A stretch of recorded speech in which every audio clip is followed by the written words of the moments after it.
stuff. I mean, that's why fentanyl is such an issue. 30,000 people are dying a year in the United States from fentanyl. Yeah. And that's what people insane. That's super trying to get off of opioids with kratom. And like, if you go, especially on Reddit, there's a whole subreddit just about kratom, and there's a lot of stories of people talking about, you know, how it changed their lives. People even like if I could get it on a regular enough basis, like it might, you know, maybe Ashtray wouldn't be an alcoholic. Maybe I'd only drink when I go out. All right. Well, let's not go that far. Way all right. out into the weeds. Yeah, right. That's not gonna happen, dude. If this is a cry for help, I will fly up there and hang out with you, bro. Shit, aliens existing. I mean, really, if it's a cry for help, bro, have I ever denied my alcoholism? Aliens existing, Jesus coming back. These are plausible things, but you not being an alcoholic. Come on. Hearing my alcoholism. Yeah. Okay. Those mushrooms are doing a number on that brain, aren't they? Making me one with the world. It's not an ism if you enjoy doing it. So yeah, it's legal in 44 states. This whole news story is what got the CDC or the basically it was the DEA was like, oh, we're thinking about scheduling it, and turns out this is the only drug that the DEA, because the American Kratom Association and all these people that came out being like, listen, we got millions of people use this all across the country. I can't remember. It was something like 2,000 metric tons every month are sold in the United States, imported. Crazy thing about this plant is that, like, it grows like a weed in Southeast Asia. And in some climates in Florida and stuff, you can grow it. But it actually does not produce the mitragynine compound. So, like, it doesn't have in the health benefits. Yeah, it must be something with the soil. Something in the soil or something. And in Southeast Asia was another maybe the air quality or something. Something's getting from the air over there or something. Well, so it grows like a weed down there. They also, in those countries, have put palm oil. Instead of growing palm oil to sell that as a crop, a lot of them have starting to replace it with kratom, because I guess the real problem with palm oil is it just pulls all the nutrients out of the soil and just like wrecks the land, and then like nothing will grow there. Apparently the kratom trees, they grow like a weed, but they also they reinvest nutrients back into the soil. So they're self-sustainable in that sense. So I had a question. You said something earlier there, like it triggers the opioid receptors, but it's not addictive. Isn't that one of the things in opioids that make them addictive, is that it specifically triggers those receptors? Well, I mean, on top of like the body dependency that it does, but isn't that one of that feeling? That's the thing, is the opioid triggers those. You have to remember that opioid receptors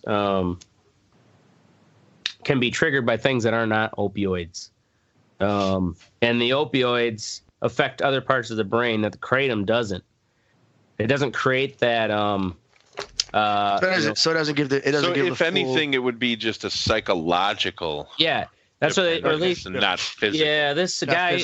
If you watch the Senate committee, they just had this hearing here in Wisconsin on October 30th. He had these experts talking, and this guy, Jack Henningfield, he is expert and has done research on this exclusively, to where they found that I got derailed. Sorry. Damn you, psilocybin. What is there a bomb on the train or what?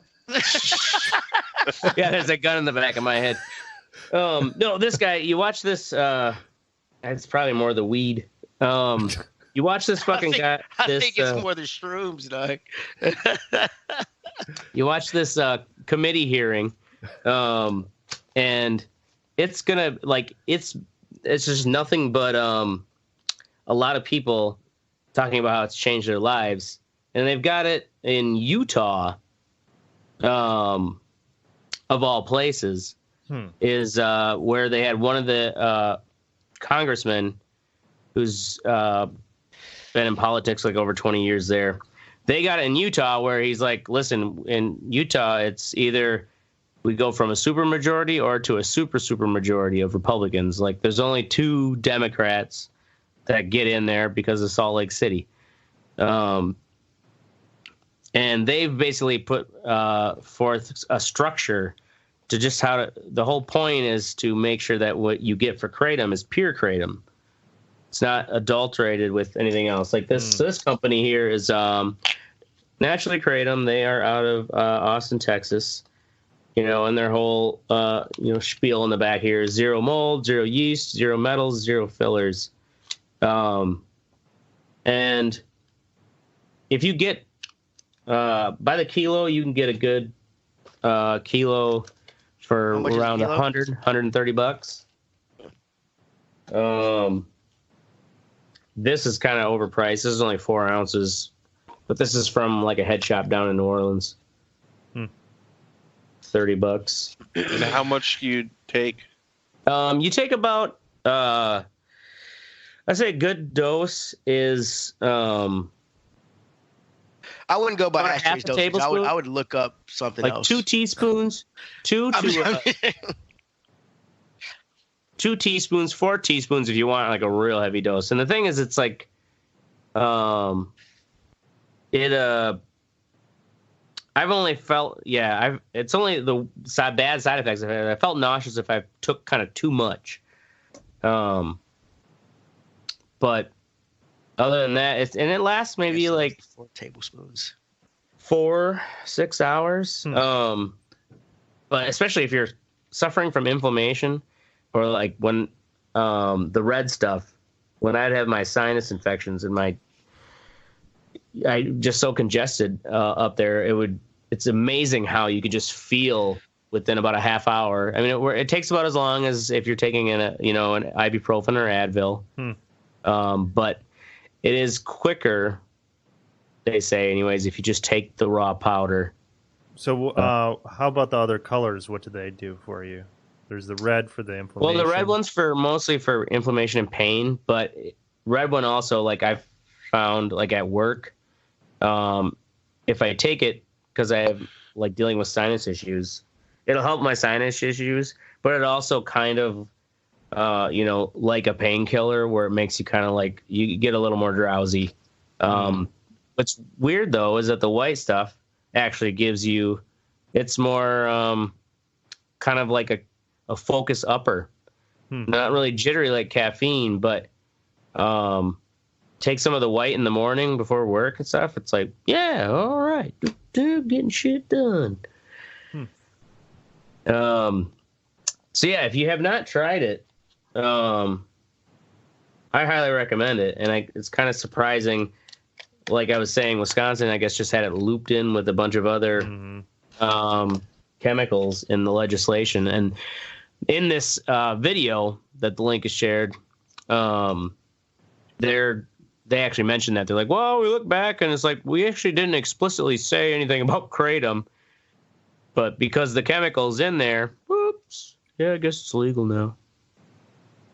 So anyways, that is kratom. Let's see, where are we going to next? My outline. What's sexy time? Moving on to Teddy, Disney Plus.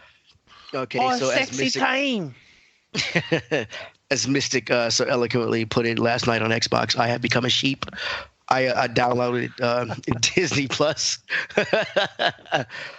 It's awesome and scary how much shit Disney owns. The content's great. I mean, it's got a lot of stuff on there. I put it on my son's tablet tonight for him. His little kid thing is awesome. He loves it. The Mandalorian is great. I found a show. I'm a real big Jeff Goldblum fan.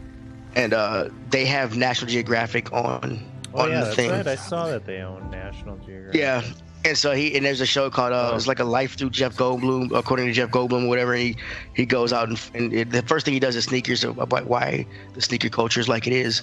It's pretty funny. Yeah, if you like it, check it out. It's only $7.99. I've only got 2 streaming services. I got Hulu and I have this. So I mean, you on Netflix? No, I don't have Netflix. No. I didn't know it. I mean, I imagine if you have kids. Well, I have my girlfriend's Netflix. I don't pay for it. You know. Yeah, I dropped Netflix a long time ago. But even for me, I mean, they have all the old Darkwing Ducks on there. The old Tailspins, cool. Like all the. I mean, they have a lot of old stuff on there. Go ahead. Do you have any of the issues that was in the news? You know, people are like, "Oh, fuck's not working." Oh, boo. Well, it did it to myself on my son's tablet tonight. It wouldn't let me log in for a little bit. I just left it alone. On my tablet, I got it when I came on the other day. It had aired out. It's like I said, couldn't get on, but it had the stuff at the bottom. So I just clicked on it and it let me right in. So I was like, okay, well. But it's awesome. The little Pixar shorts, I love those before the movies, and I haven't seen a lot of them. And I'm watching it with my son, and I'm sitting there like some of these shorts are so awesome and sweet. It's fucking awesome. I keep forgetting someone. I don't know if it's still valid, but I guess if you have Verizon, somewhere on the like if you go to the website, there's a link that you can. If you're a Verizon customer, you can get a year of Disney Plus for free. What? Yep. Oh. Well, and then it will just get rolled into your Verizon bill. Like it'll be a part of your Verizon package. Yeah, that's how they're gonna have to. They're gonna start doing that with all this shit. Yeah. Well, they have a bundle. Like I think my Hulu's like $11. I think I paid for like $12 for the Hulu anyway for commercial free. But they have a $12 bundle for Hulu, ESPN Plus, and Disney Plus. I don't even give a shit about ads. ESPN Plus, but I was thinking about getting it. Hulu with ads is what, $6? Yeah, Travis must have it. Because the X-Men cartoons are awesome. Oh, that's right. They own Fox now. They own Fox. They own Fox and Marvel. Yeah, like it's a shit ton of. It's amazing the content that's on there. That when it came out with it is so much shit. Well, yeah, you know, and you can download. I wish Hulu. Years ago, they saw that it was going to be content was going to be what the trope, you know, like made you money was preying on a nostalgia, and so buying the Mandalorian was awesome. I'm waiting to see. I can't wait for the next episode. Like I'm really happy. One where they're pacing out the release. Yeah, that one. The Jeff Goldblum is the same way. I'm usually not a big fan of Star Wars stuff that has nothing to do with Jedi or lightsabers and shit. But this show. I mean, is there a Star Wars thing that doesn't? Wait, the Mandalorian, right? That's the special. Well, I mean, Rogue One wasn't like Rogue One had nothing really to do about the Jedi and Sith. It was just about like things like that. Because it's a side story. It was like a side story. Like Solo. I never wanted to see Solo. Never really had shit either. Yeah, I didn't really want to see Solo because it wasn't having to deal with the whole Sith Jedi. Great movie though. I don't know why people hated on it. I'll check it out. Travis said he just checked into the Verizon thing. You have to sign up for some bullshit service. Lame. I thought it was just kind of one of those like, well, if you sign up for Disney Plus, we'll give you a year for free, and then we'll roll it into your fucking bill. Of course, it's never that easy. Sons of bitches. All right.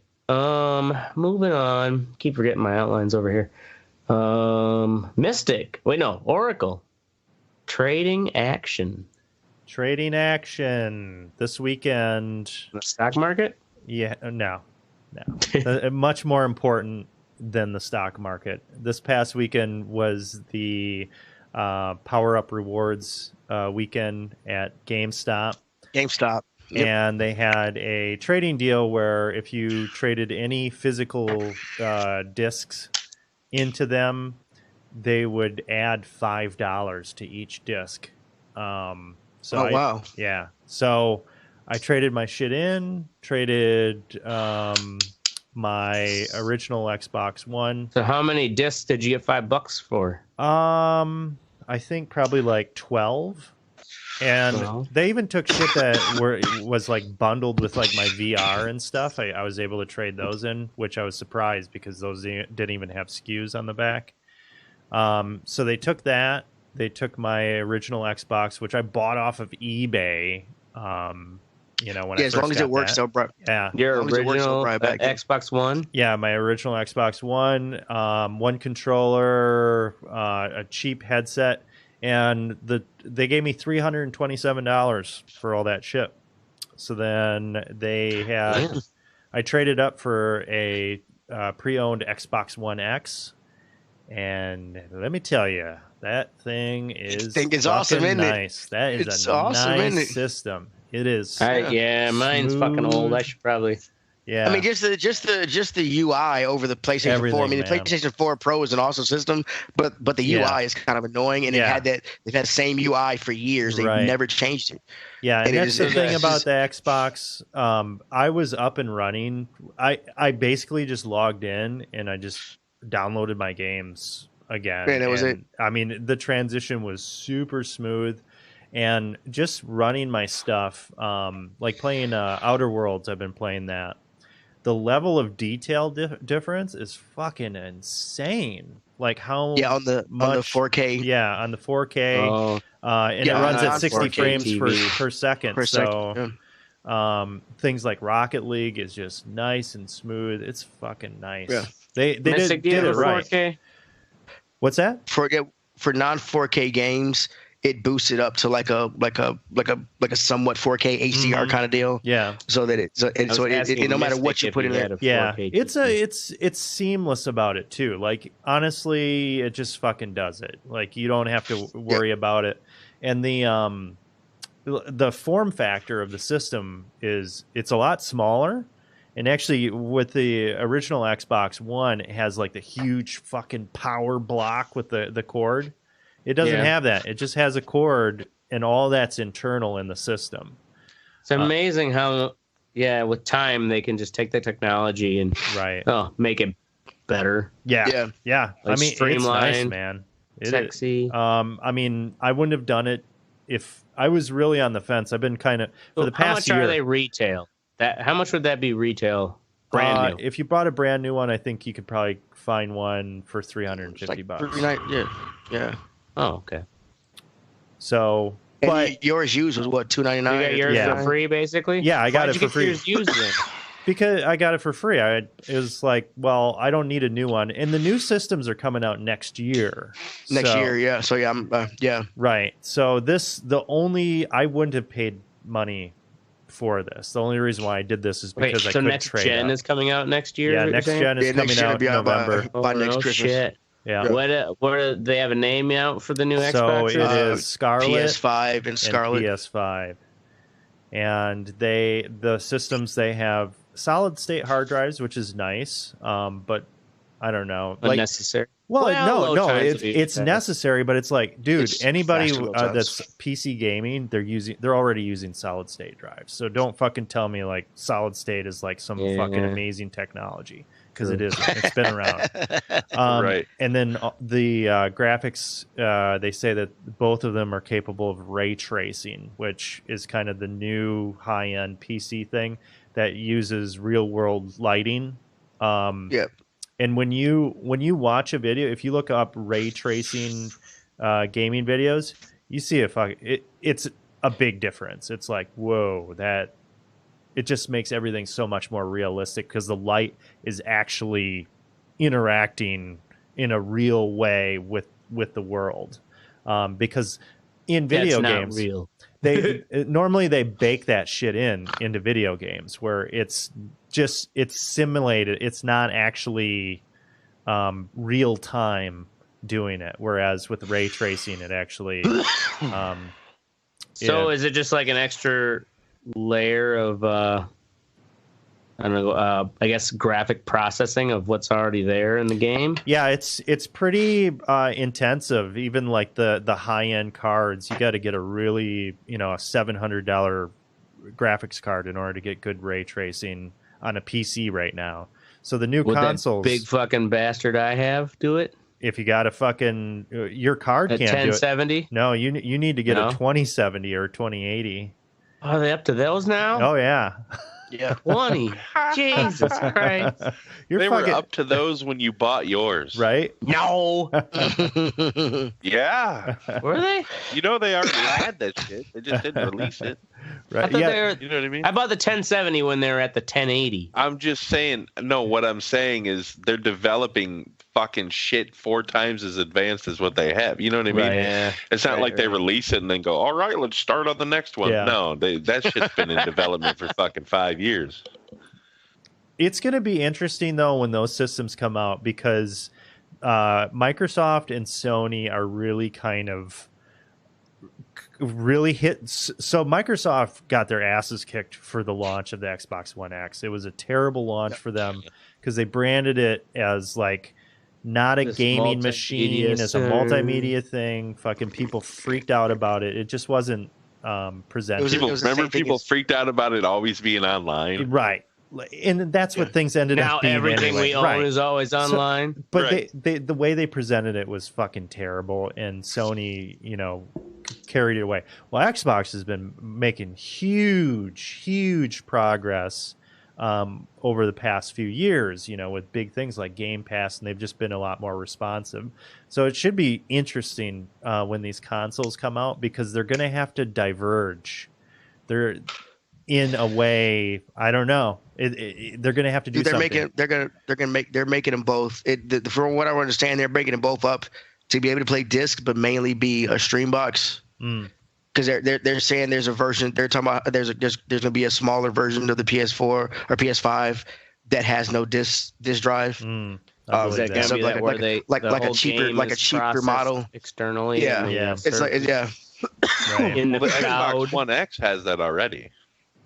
Yeah. The Xbox One X has Game Pass, but the PlayStation actually allows you. You can buy. Hey Rod, his new Xbox doesn't have a disc drive, and it was like $60 cheaper or something. Yeah, shit. that's right. They released that, and actually they have the streaming service too, like the. Is there a way to convert your disc games, since you have to download them anyways? It's like you only have to put the disc in just to like play it, but the whole game is still stored on the hard drive. Yeah. Is there a way to get those where you can just like move your into your library digitally completely if you go the route without the disc drive? I think Xbox you can. Teddy, have you ever had to do that?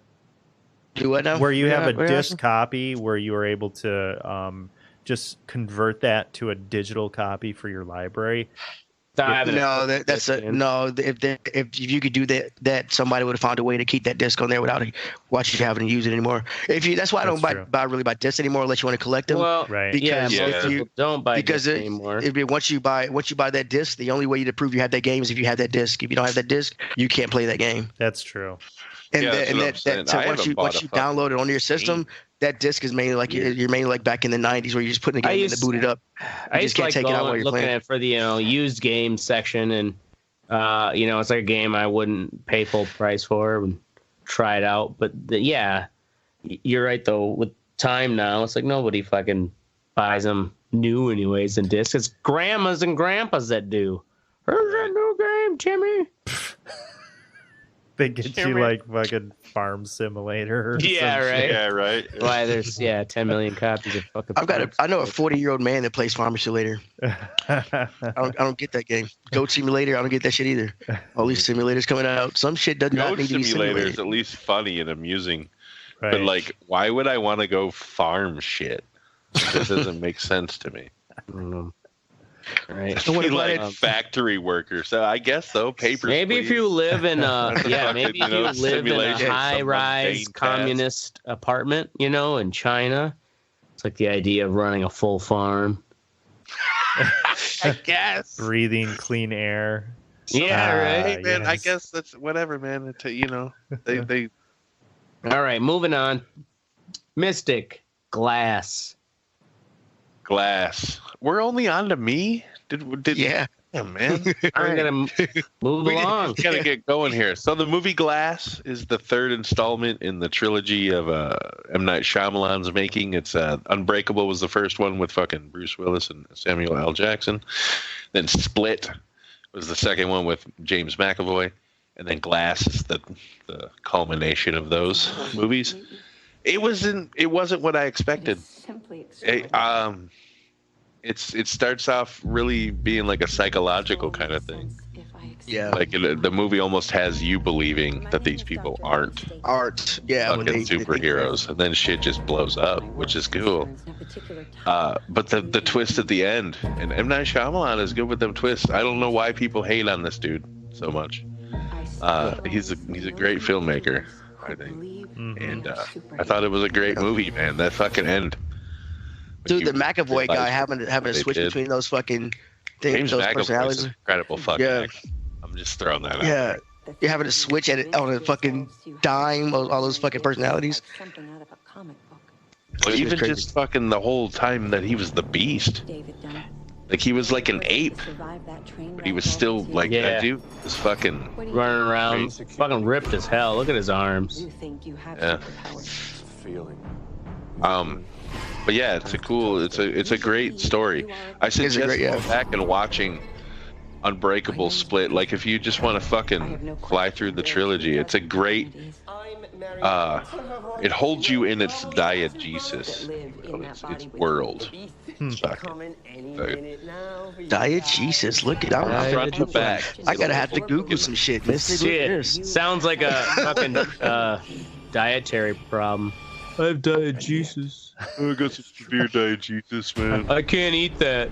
My bones break. Right on. Anyway, yeah, check it out. Cool. Let's move. Keep her moving on to me. What's sexy? Back in the My Light saddle again. Keep it short and sweet. It's just nice to not be doing weddings on the weekends, so that I can get the old factory revved up. Got 700 lighters in the docket. Spent my about 14 hours on Saturday. Wow. Making lighters. I mean, there's a number of hours of that is also like setting up the whole, like have to fucking move half of my countertop stuff around, getting everything set up, the water pump for the saturation process, all that. And that's kind of why it's like, if I've got it's not something I can just, I'll do it for, just an hour here. No, it's like, it's got to be set up and in the, and ready for the whole process. So when wedding season's done, I can actually do it. So, all right, gonna move on to Fuck What You Think. Mystic, blank. Blank, dude. I don't even know that I have a Fuck What You Think this week. I'm not. I've been chill all week. He's a fucking That's hippie good. now. He must have had some kratom. Yeah, I don't care. He's all about peace, love. I just let the world fucking burn. I just don't care. Nihilism. Anymore. Okay. Yeah, it's totally nihilistic. I just don't. Fuck everybody. It's more of my Fuck What You Think is everybody. Let's just say that. All right. Fuck everybody and everything. Next. There are a lot of things that need to be fucking. Next is me, Ashtray. The economy impeachment timing. Yeah. I can only imagine that it's highly unlikely that the impeachment will happen and see itself out before the economy really gets into a crisis, because of the amount the Fed right now is pumping into that short-term borrowing. I think I had that as a Fuck What You Think a week or two ago. Oh, you've talked about this many times. Yeah, that short-term lending where the Fed is having to literally dump in billions of dollars per day, like 1 point some billion, just whoosh, shoveling money in to keep, so that these, the large banks and lenders have the liquidity. And that's where these crises come in, is when liquidity seizes up. And then fucking people can't get their money, and people get laid off. Businesses all of a sudden can't pay their employees. Anyways, I just have this feeling that if the economy starts going south, Trump is going to just blame it on the impeachment. And they'll, his people will totally believe that, rather than the actual, underlying facts of what's going on with the economy right now. This fucking bull market has been running way too long. Anyways, I think it's highly unlikely, even if, say, it goes to impeachment and the Senate, because Mitch McConnell's in there, and he'll just fucking put his little turtleneck in the way. And oh man, I don't agree with that at all. Yeah, you think? I think he's gonna go all the way down? Because here's what I think: the elections that just happened and how they turned for the Democrats in those states that were and are historically Republican. Yeah, I think Mitch McConnell, he's at an 18% approval rating in Kentucky right now. Oh, he's scared. And if it comes down to him getting reelected and Trump taking a fucking fall, Trump's taking the fucking fall. Oh, yeah. It's going to be like fucking Lord of the Flies. They're gonna exactly. But if his constituency doesn't want Trump to take the fall, like, I think there's still got to... You don't give a fuck. He wants to get... You know what I'm saying? No, he does. He will give a fuck because he won't get reelected if his people... they'll still vote his constituents. There's no fucking way. There's no fucking way. Anyways, I just have this feeling that I don't know. It's highly unlikely. You're probably right.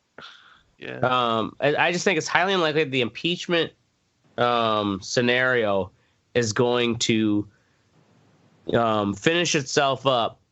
Say it finishes up and it's like, oh well, we couldn't. The Senate wouldn't kick him out, just like it did for Clinton. And then now we got to move on. I highly doubt it'll be wrapped up to where then the economy all of a sudden starts to fail. He's gonna use that as his fucking excuse. Of course he is, man. If it isn't that, it's gonna be something else.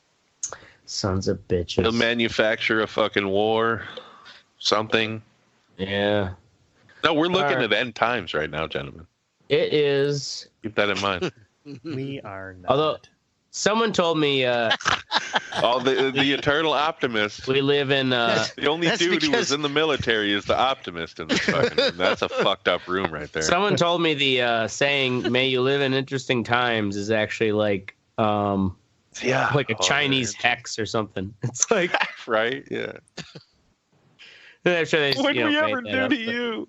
Yeah, we do live in interesting times. But if you think about it, if you think about what we're in right now in the context of just even the United States and tumultuous times, the government's actually holding up pretty well for what the fuck is going on. So I think we're actually weathering this pretty well. I am interested to see when we have these fucking robot things that I keep on seeing online shooting guns. Yeah, right. Oh shit. When you watch the documentaries about what was going on during the Vietnam War in the 60s, and some of those riots in Detroit and stuff like that, it's like, okay, because heck, even here in Madison, there was like weekly fire bombings downtown. Right. Yeah. Imagine if that was happening now. Yeah, right? People would not stand for it today. Oh my God. And it's like, oh my God. End times. We'll be all right, I think. Anyways, moving on. Teddy, talking politics. All right, so I work in what's considered a pretty affluent area of Nashville. And a lot of these people, we didn't have the same backgrounds, and I don't. The what do you call it? Gentrified area. Well, no, it's not gentrified. It's just rich white folks. Ah. They got old money in Tennessee. Oh, it's always old money. I see. Yeah, it's Nashville. Old money neighborhood. It's been like that. But they come in like this Kaepernick thing is in the news about him getting a workout with these teams, and a lot of these guys are businessmen, and they come in and they want to talk about it, and they so what's your opinion on it, buddy? I'm like, I don't talk about stuff like that with with guests and because with customers. I mean, it's.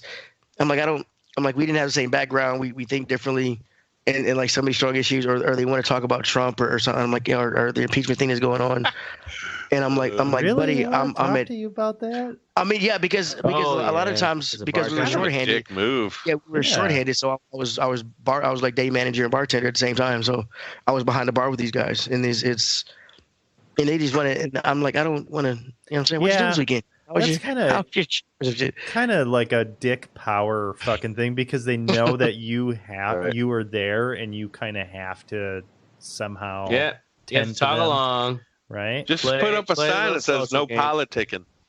Right. Politicking. No politicking or I'll kick you in the dickin'. Right. And then they will be like, well, I ain't talking politics, I'm just talking about the football, what you think about that? I ain't here to talk about politics, you dumb crackers. Yeah. Happy? You want to press the flesh? Well. But like, what kind of a fucking dumb question is that? You're asking a black dude what he thinks about fucking... Yeah, about Colin Kaepernick. Kaepernick. Black dudes fucking standing up for black dudes. Right. Yeah, I like him. Cool. I mean, is that guy. Even that big a... honestly, I saw that and I'm just kind of like... Fun. You're asking a black man. Really, it's one of the things I hear a lot is fucking... Is that he should just shut up and play football. It's just football. He said, do that stuff off the field. You know what I'm saying? That's not the place to do it, is what I hear a lot. Yeah, right. I'm like... Yeah, but if J.J. Watt goes out and fucking salutes the flag, right? Fucking Twitter blows up. Tim Tebow does his fucking prayer. Mm-hmm. Nobody has a problem. The only problem was he sucked. Otherwise, he'd still be doing it. You wouldn't believe how many Christians thought that God took some time out of his day to help Tim Tebow. Didn't help him enough. Have the Broncos win. Where's your God now? All right, moving on. I don't like talking politics. To Oracle, busted controllers.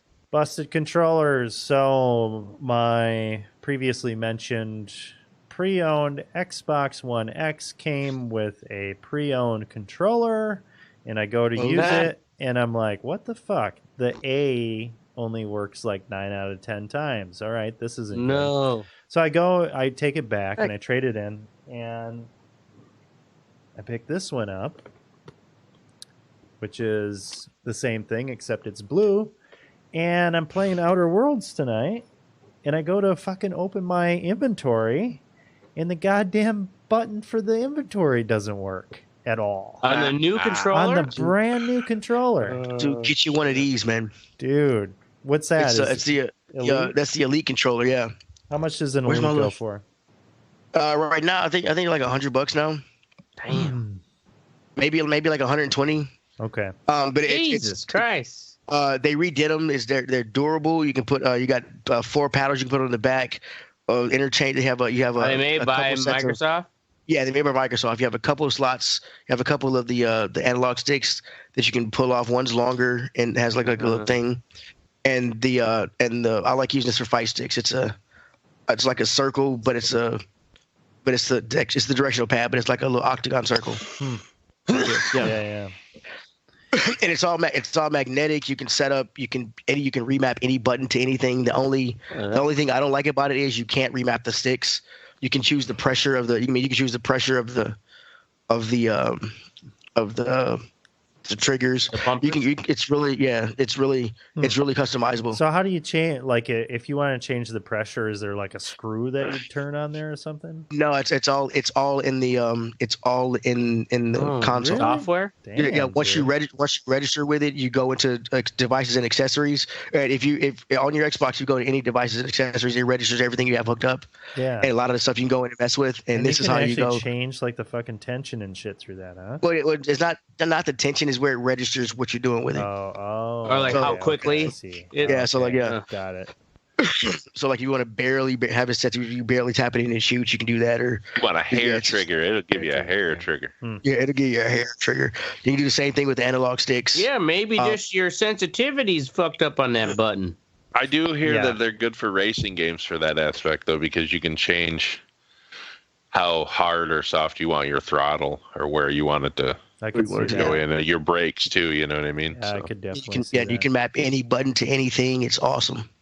You can make your start button the A button. It's fucking. You can map any button to anything. Shit. I mean, I keep on upgrading my controllers. I'm gonna have like a fucking huge mech warrior suitcase full of controllers. Yeah, right.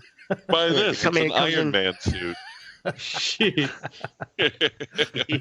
Yeah, I've got about 95 customizations. That's built-in catheter. Don't worry. You're right. Yeah, it's awesome.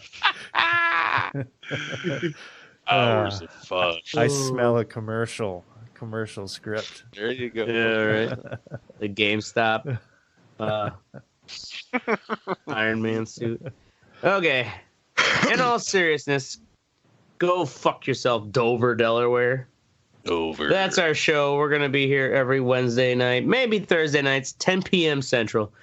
Make sure you join the conversation. Oh, wait. Yeah, we're going to be doing Tuesday next week. Yeah, right. Next Tuesday. So we're not. You don't know that yet, but yeah, we're doing that. Anyways. Make sure you join the conversation at theredeyereport.com or facebook.com/theredeyereport. You can twiddle us, but nobody's listening. And Teddy has an Instagram. Oh, you've been tweeting? I've been tweeting. I tweeted some Black Power shit. Y'all don't have Twitter. You can tweet us at Red Eye underscore report. Put on a list, man. At Red Eye underscore report. Look for that. Like us, share us, fuck us. We're down for whatever. I am the Ashtray. I'm Oracle. I want to go last. I missed it. And I'm Teddy. Oh yeah, and Teddy, you should have made it more epic waiting that long for a stand-up. Well, I was gonna say the black man is apparently in charge of social media, so watch out, white folks. Hey, you can buy T-shirts, tank tops, and pop sockets now on our website. Go to the Reddit. Yeah, we've got merch. Hoodies. Can we do hoodies yet? Merch. Yeah, no, I think I can make hoodies as well as an option. Oh shit. So yeah, I think I just gotta go in there and fucking start a new product or whatever. But yeah, check it out on the website. Get your own fliff. Boom. Boom. Boom. All right, fuck off. I'm going to sleep. No, yeah. We just went live. Someone calling you? No. What the fuck was that? That's my fucking live call. Please don't do that again. Brings all the bitches to the yard. It scares them all away. Yeah, right. Seriously, do you guys act like this around other people, or is it just us three that bring out the fucked up around all of us? It is I just actually you. do. No, I act like this around other people. I act this around my friends. Yeah. I act like this around people. I mean, maybe I'm I don't know. I sound pretty vulgar around other friends, too. No, it's just you guys. What people love about me. Fuck it. We're doing it live. We're here early tonight, folks. Yeah. And in this episode of the Red Eye Report, we're discussing sports betting. With me this week is the all-seeing Oracle. Oracle's used to bet on underground cockfighting. Then he moved out of his parents' house. Next to him is the soot-covered Ashtray. Ashtray runs the most insane meat raffle you've ever seen. Every Sunday, he goads slightly inebriated patrons of a local establishment into spending their hard-earned money on meat that's not fit to sell anymore. That's right. He auctions meat. Keep that in mind when you're upset next time that you work at a bank. My meat sticks are only $1. Gross. You also got a fluffy teddy bear. Obviously, he's only bet on dominoes. Last and least, I'm Mystic. I don't bet much, but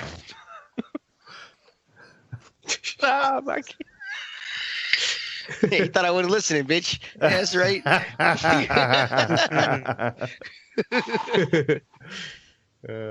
Last and least, I'm the Mystic. I don't bet on much, but I'll bet you $500 I lose a limb before any of you. And this is the Red Eye Report. Yeah, that's a pretty good bet. Is that just diabetes or hunger? Hunger. Either one, bud. Yeah. Either one. Are you going to start first with the bum leg? You have to eat your own leg. gross. You know how gross that meat is in there? Yeah, I'm sure it's nasty. Well, maybe if you cut high enough up, it should be all right. Oh, God. All right. We're talking about sports betting tonight. I thought of this because, like, a lot of people don't know this. But in 2018, man, I can't see shit tonight. Because I'm super Way to go. high. Hold on. Move down here.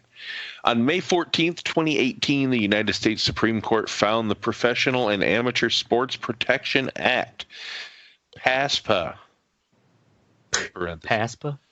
the federal law prohibiting states from authorizing sports betting, to be unconstitutional. So, it is now up to the individual state to decide if they want to authorize and regulate sports betting in their state. Congress can also take action on the authorization and regulation of sports betting, but it has so far left it up to the individual states. So, where can you legally bet? Vegas. New Jersey, West Virginia, Of course, Jersey. Indiana, Pennsylvania, New York, Mississippi, Arkansas, Delaware, D.C., Illinois, Iowa, Montana, Nevada, New Hampshire, Oregon, and Rhode Island and Tennessee. Boom! Oh shit! Island. Michigan's not. Is Michigan not in there? They have casinos in Michigan. They are not. No. Wow. Oh yeah, they probably got Indian casinos, but Oh, well, yeah, I know the only Michigan casino I went to was one of those where it's like, it's on a boat, which is permanently parked and anchored right next to a hotel. So, does this cover like online shit, or how does this work? Do you have to be at retail sports betting in Rhode Island? It's retail sports betting is live at casinos in the state. Legislation adopted in 2019 that will allow for mobile sports betting, but no mobile sports betting is available at this time. DraftKings is not yet live with the sports betting in this state. Tennessee legislature passed a law in 2019 that allows for mobile sports betting. No retail sports betting is permitted, so you can do it online, but you can't go to an establishment. Whereas Rhode Island's opposite. You can go to the casino, and obviously Wisconsin is not. So my idea that I was going to place a bet, just to see how it worked, is impossible, apparently. Well, you should have told me. I would have placed a bet. Shit. And I'm going to be honest with you. I'm not fucking. I am definitely not putting my shit in some weird ass like fucking sportsbet.ag fucking hosted by GeoCities. Just give me your credit card. I swear to God, I don't know about that shit. So that's not happening. But I mean, if Teddy wants to, go right ahead. See how it works. Anyway, let's get into the fucking what up with a sports bet, man. So, sports betting is the activity of predicting sports results and placing a wager on the outcome. So I mean, obviously, the biggest ones are American football, basketball, baseball, and then it's hockey, track cycling, auto racing, mixed martial arts, and then boxing. Cycling. Those are the top things bet on? Yeah. Oh, cycling. Cycling? Yeah, I'm like, cycling? Really? Well, just think of how big the Tour de France is. Did you already say that? That's true. Sports betting can also extend to non-athletic events, such as the reality show contests and political elections, and non-human contests. Yes, so non-human contests, that's where the horse racing, greyhound racing, and cockfighting, shit like that. You ever been to a greyhound track? Nope. We have one in Dubuque. It says it is not uncommon for sports betting websites to offer wagers for entertainment events such as the Grammy Awards, the Oscars, and Emmy Awards. Shit. Jesus. So, before the government passed the legislation we just talked about, there were really only two places where you could go and legally gamble in the United States. The state of Nevada and New Jersey.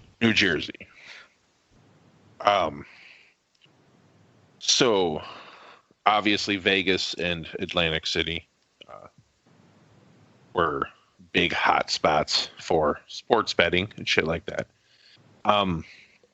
So do you guys know how lines work? No, I don't know anything about grid. This. Yeah, I don't know anything about betting unless it's Texas Hold'em.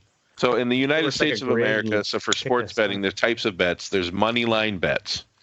So they don't have a spread or a handicap and require the chosen team to win the game outright. So so what's a spread? I've heard that before. I don't know what it's. Okay, well we'll get to that in a second. Which one is it if they win outright?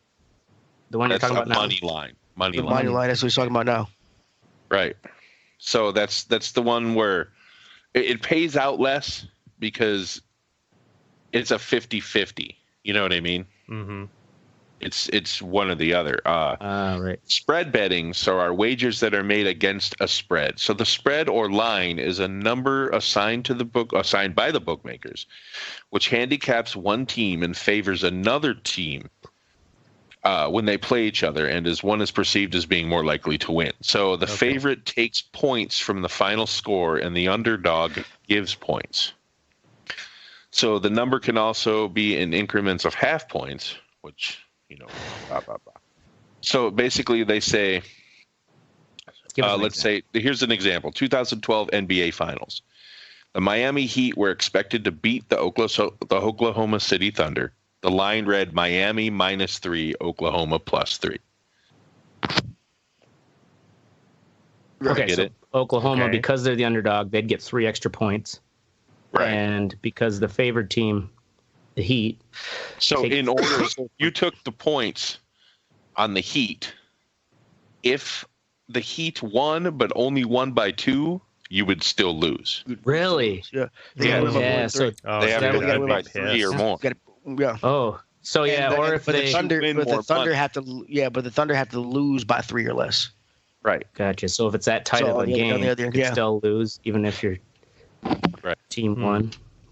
Wow. And actually, there's subcategories in all this too, because there's prop betting, and they say that actually I was reading this thing the other day that that 5G shit will enable sports betting once it actually goes online, because they expect all 50 states to adopt it eventually.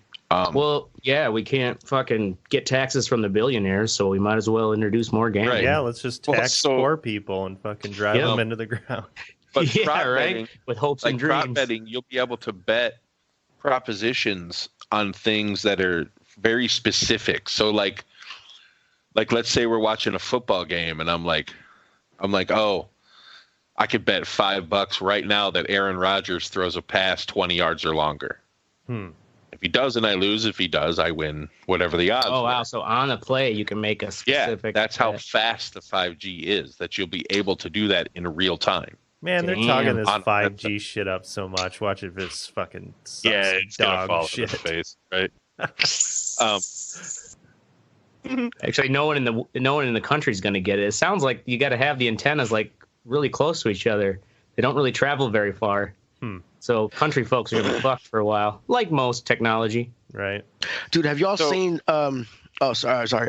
Have y'all I have to watch a lot of TVs. I have 10 TVs in the bar when I'm at work. And there's a sports channel that puts all of the betting shit on the side and on the bottom. Have y'all seen that yet? No.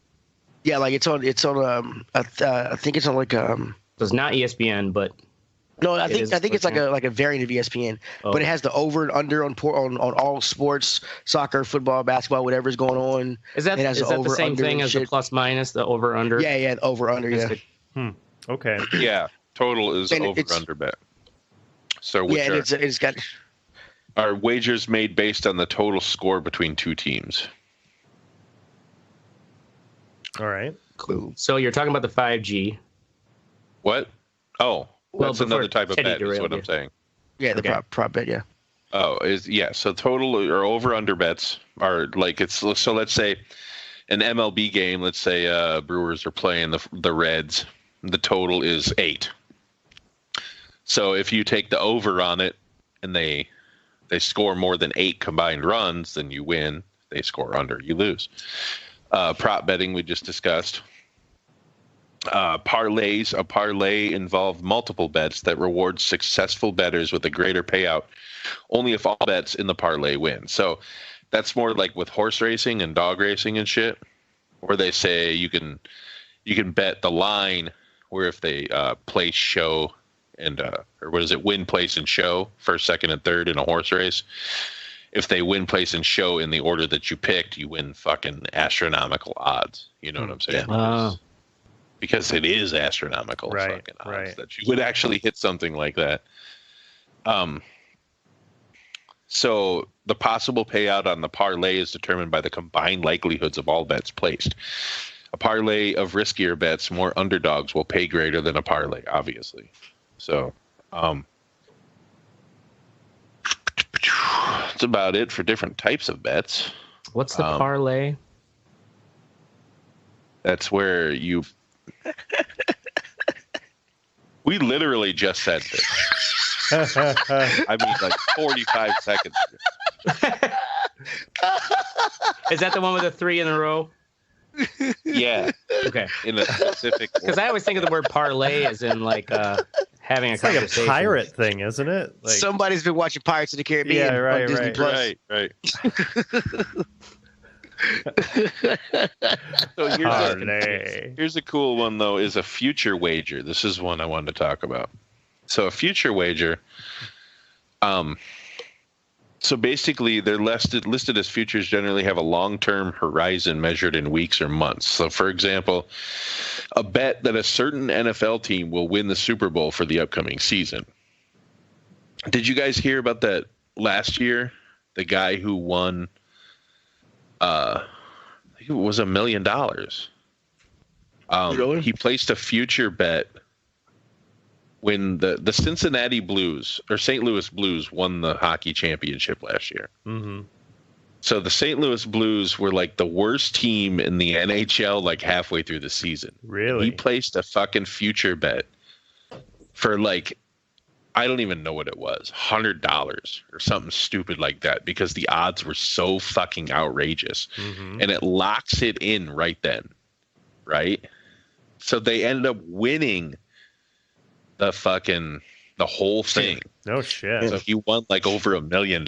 Wow, dude. But there were people that were willing to pay him, like when they went to the finals, every game he was getting bigger and bigger offers to sell that future slip. Yeah, because they were trying to hedge their bet. You know what I mean? Like, I'll pay you $150,000 right now. Because they knew that because they only have one more game, and if they win that game, I get $1 million. If they lose, I lose $150,000. Like, these people were big wager betting, and this dude rode that shit all the way out. Wow, that's crazy. Nice. And he's just like some like fucking like dive bar fucking drunk I don't or even something. know who he was. Then there was that His name's one Barney. dude who bet there's a whole other fucking sub shit in here. I don't want to get into all this because it is your topic. this is some really fucked up. Okay, so with shit. the DraftKings and shit like that, like obviously people do fantasy football. Does that come into this? Is that like part of this in terms of the sports betting? Yeah, I don't know that they bet money on fantasy football. Maybe. Mm-hmm. I thought you do. I thought that was. There's there are a lot of. I mean, there's a whole bunch of DraftKings people. I mean, there's still office things office pools that you put money in to bet on or something. I think it would be. Is it through DraftKings or does DraftKings just do it? Because but you have to. But you can't use DraftKings. You win money and you lose money when you play DraftKings. You have to pay to play. Isn't DraftKings kind of like fantasy football, like every day or some shit? Like you do a new team. It can't. Yeah, you can't. They have different ways of doing it. Apparently. Well, I've never been on the wasn't site. DraftKings skirting the skirting laws because they claimed it wasn't gambling because it took what's the word about it wasn't game. It wasn't chance. It took skill. It's not chance. Skill based or something like that. Right. Dude, skill based. Dude, I'm gonna be honest here. I just figured out what this whole thing is. We're not an information show at all. People watch us to listen to four old fucks bitch about shit and then wonder They don't understand what's going on with the topic that we're discussing. Because none of us really That's fine. Tell us about sports. Yeah, no, right? I don't Tell know. your topic. I'm saying none of us. Yeah. It's not our fucking topic. It's your topic. Oh, I get it. No, I get that. I don't know. What I'm saying is I don't know either. Right? What you're saying is you didn't do much research. Sliding through this shit. You know what I'm saying? I don't fucking know. I don't know what's going on. Cool. Awesome. What's going on? Okay. Has anybody? That's why we don't give him a webcam. Has anybody done a sports bet? I have never. I've done a sports bet, but not through a bookie or anything like that. It was me just betting. How does a bookie work, Mystic? Huh? How does a bookie work? Serious question. How does a bookie? I just explained it. If you may place a bet through a casino or something, they're the bookie. Well, yeah, I get that, but like. When you go, in the movies, where it's like, they go to this guy, right? He's real short, and he's got a funny hat, right? And he's got a pencil and a paper. It's all right, see, yeah, I'll take that down. It's like, I don't, like, is he the guy holding a big pot of money? Yeah, you're betting, you're saying, okay, like, maybe you go up to him and fucking, him, and so does he hold I got $500 on Notre Dame to win. You know what I mean? Or Notre Dame to cover the spread. And then if the spread's 7, that means they win by 8. Right, so they also then just pay the. It's the same exact thing. One dude who collects everybody's money and then pays out. It was just underground shit before. That's you know what I mean. Like now it's that's a lot of money to fucking hold on to. Right. I guess though, if you don't pay out of the first time, you're not bookie very long. It's probably not him out there doing it. I'm sure he's that bookie is working for somebody who's fucking got money.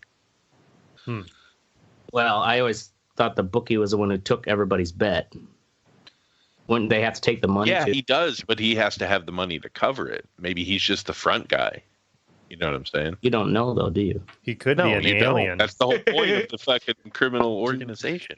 That's right. Is that working overtime now, baby? Oh, I'm sure you could look. Anyway, the most famous sports betting losses. Let's look at that for a little bit here. Let's lighten it up a little. All right. That cookie's not working too, isn't it, buddy? Yep. First up is David Owencia. I don't know. Better known as Vegas Dave. Okay.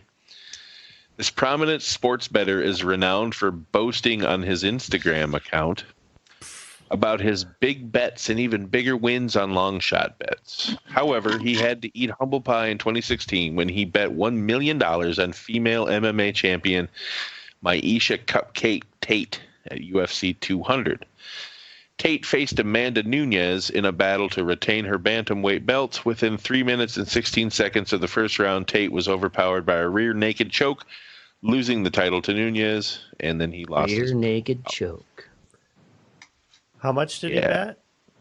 $1 million. $1 million. Wow. Yeah. Fucking but to guys like that, that's not. So, okay. Michael Jordan, in a tell-all book, Michael and Me, Our Gambling Addiction, My Cry for Help, betting buddy Richard Esquinas described one incident of Jordan losing $1.2 million to a businessman after a 10-day golf and betting binge. He apparently managed to recoup some about $300,000. So dude. he would play a single hole sometimes for 100 G's. Jesus Christ. Man, these people have some serious He was Michael problems. Jordan. That wasn't even Nike money he was gambling with. That was fucking like McDonald's money. I mean, he had all those endorsements and shit. He was Michael Jordan. Yeah, that's that little bit of Space Jam money. Yeah, right? Just some Space Jam money. Shit. Yeah. Shit. Space Jam money's like better than fuck you money. It's like yeah, right. Untouchable. Comes with a fucking Bugs Bunny on it. So Birdman, Teddy knows who Birdman is, right? The rapper. Yeah. Oh, the fucking I know he's the black guy. Yeah, of course. So he lost fucking a lot of money on the Patriots. He lost $1 million. Ooh, that's got to be hard. They lost to the Giants. Yeah. And then he lost another $200,000 when they lost to the fucking Eagles. Damn. I mean, has he been betting on them when they've been fucking winning? I hope. I hope so. Right? Yeah. So yeah, and we also know about. I guess I wanted to discuss also the people throwing games. Like obviously the most famous one is probably 8 Men Out, the White Sox. When they fucking threw the World Series. Obviously we're banned from baseball forever. Fucking blah blah blah. Pete Rose is another famous one. Everybody knows the story of Pete Rose. Yep. It's a shame because the dude. I always thought that was kind of tragic because honestly, when I hear the story of like his betting, it doesn't seem as serious. His after the fact. Like, I don't think, and the thing was, I don't think he didn't throw games. He didn't throw the games. No, he was just betting on them. Like he was betting on him to win. You know what I mean? It just seems like really severe to strip him of fucking everything. Yeah, and to just leave him cold. Right. I mean, the dude is one of the greatest baseball players. Dude, they're going to give it to him the day he dies. He'll get inducted to the Hall of Fame. Major League Baseball is fucking weird how they handle shit. Like I watched there's a documentary on, I think Netflix about like doping, and Alex Rodriguez kind of like all this crazy ass shit that he had going on. Like that dude's a fucking weirdo. And Major League Baseball like sending their cronies out and paying people off and like evidence getting stolen and shit. Like they got a lot of like weird ass backroom shit going on. Yeah. With Major League Baseball. So do all of them though, Yeah. Too. I mean, look at fucking football, man. Football does. Like you see all that shit. Motherfuckers think they can do anything they want. Football, yes. They kind of seem like they act like they don't have too many scandals. If anything, it's just like, oh, this player shouldn't have beat his wife around. That's kind of why I like what California did with the NCAA. Where they said that athletes can fucking make money off of their own likeness. College athletes. College athletes, yeah. Yeah. Oh, I think that's so totally now the fair. NCAA has to. There's no fucking way that the NCAA can say, oh, these California teams can't be in the NCAA anymore. Oh, really? There goes one of your entire fucking Power 5 conferences. Yeah. Pac-12's. Actually, that's true. Remember back in the day, it was like an N64 game. Like they didn't have the licenses for the NFL teams. Yeah, I'm sure a bunch of them were. Yeah, there were a bunch of games that came out that had like the likenesses of the players. Were they kind of like generic teams? Yeah, there were. Or was it more the player sense? That it was the players, and it was like a light. So instead of the Denver Broncos, it'd be the Denver Rough Riders, or like. Yeah, it was really. It sounds like a shitty blitz game. Yeah, I mean, it was kind of shitty. They had to do that after EA got scared of NFL 2K and bought up the rights for NFL. Right. Oh yeah, that's right. Yeah, they bought these exclusive rights so nobody else could make a game, but nobody else could make an NFL game except the EA except for EA. That's right. Because the NFL 2K was beating Madden in sales. So nobody. So they still have that shit, so nobody could make it. Yeah, it ran out in like 2015, I think, and they really? Rebought it for another like 10 years. Yeah, for like another 10 years, I think. Yeah, they're trying to make sure nobody. The NBA is smart for not doing that shit.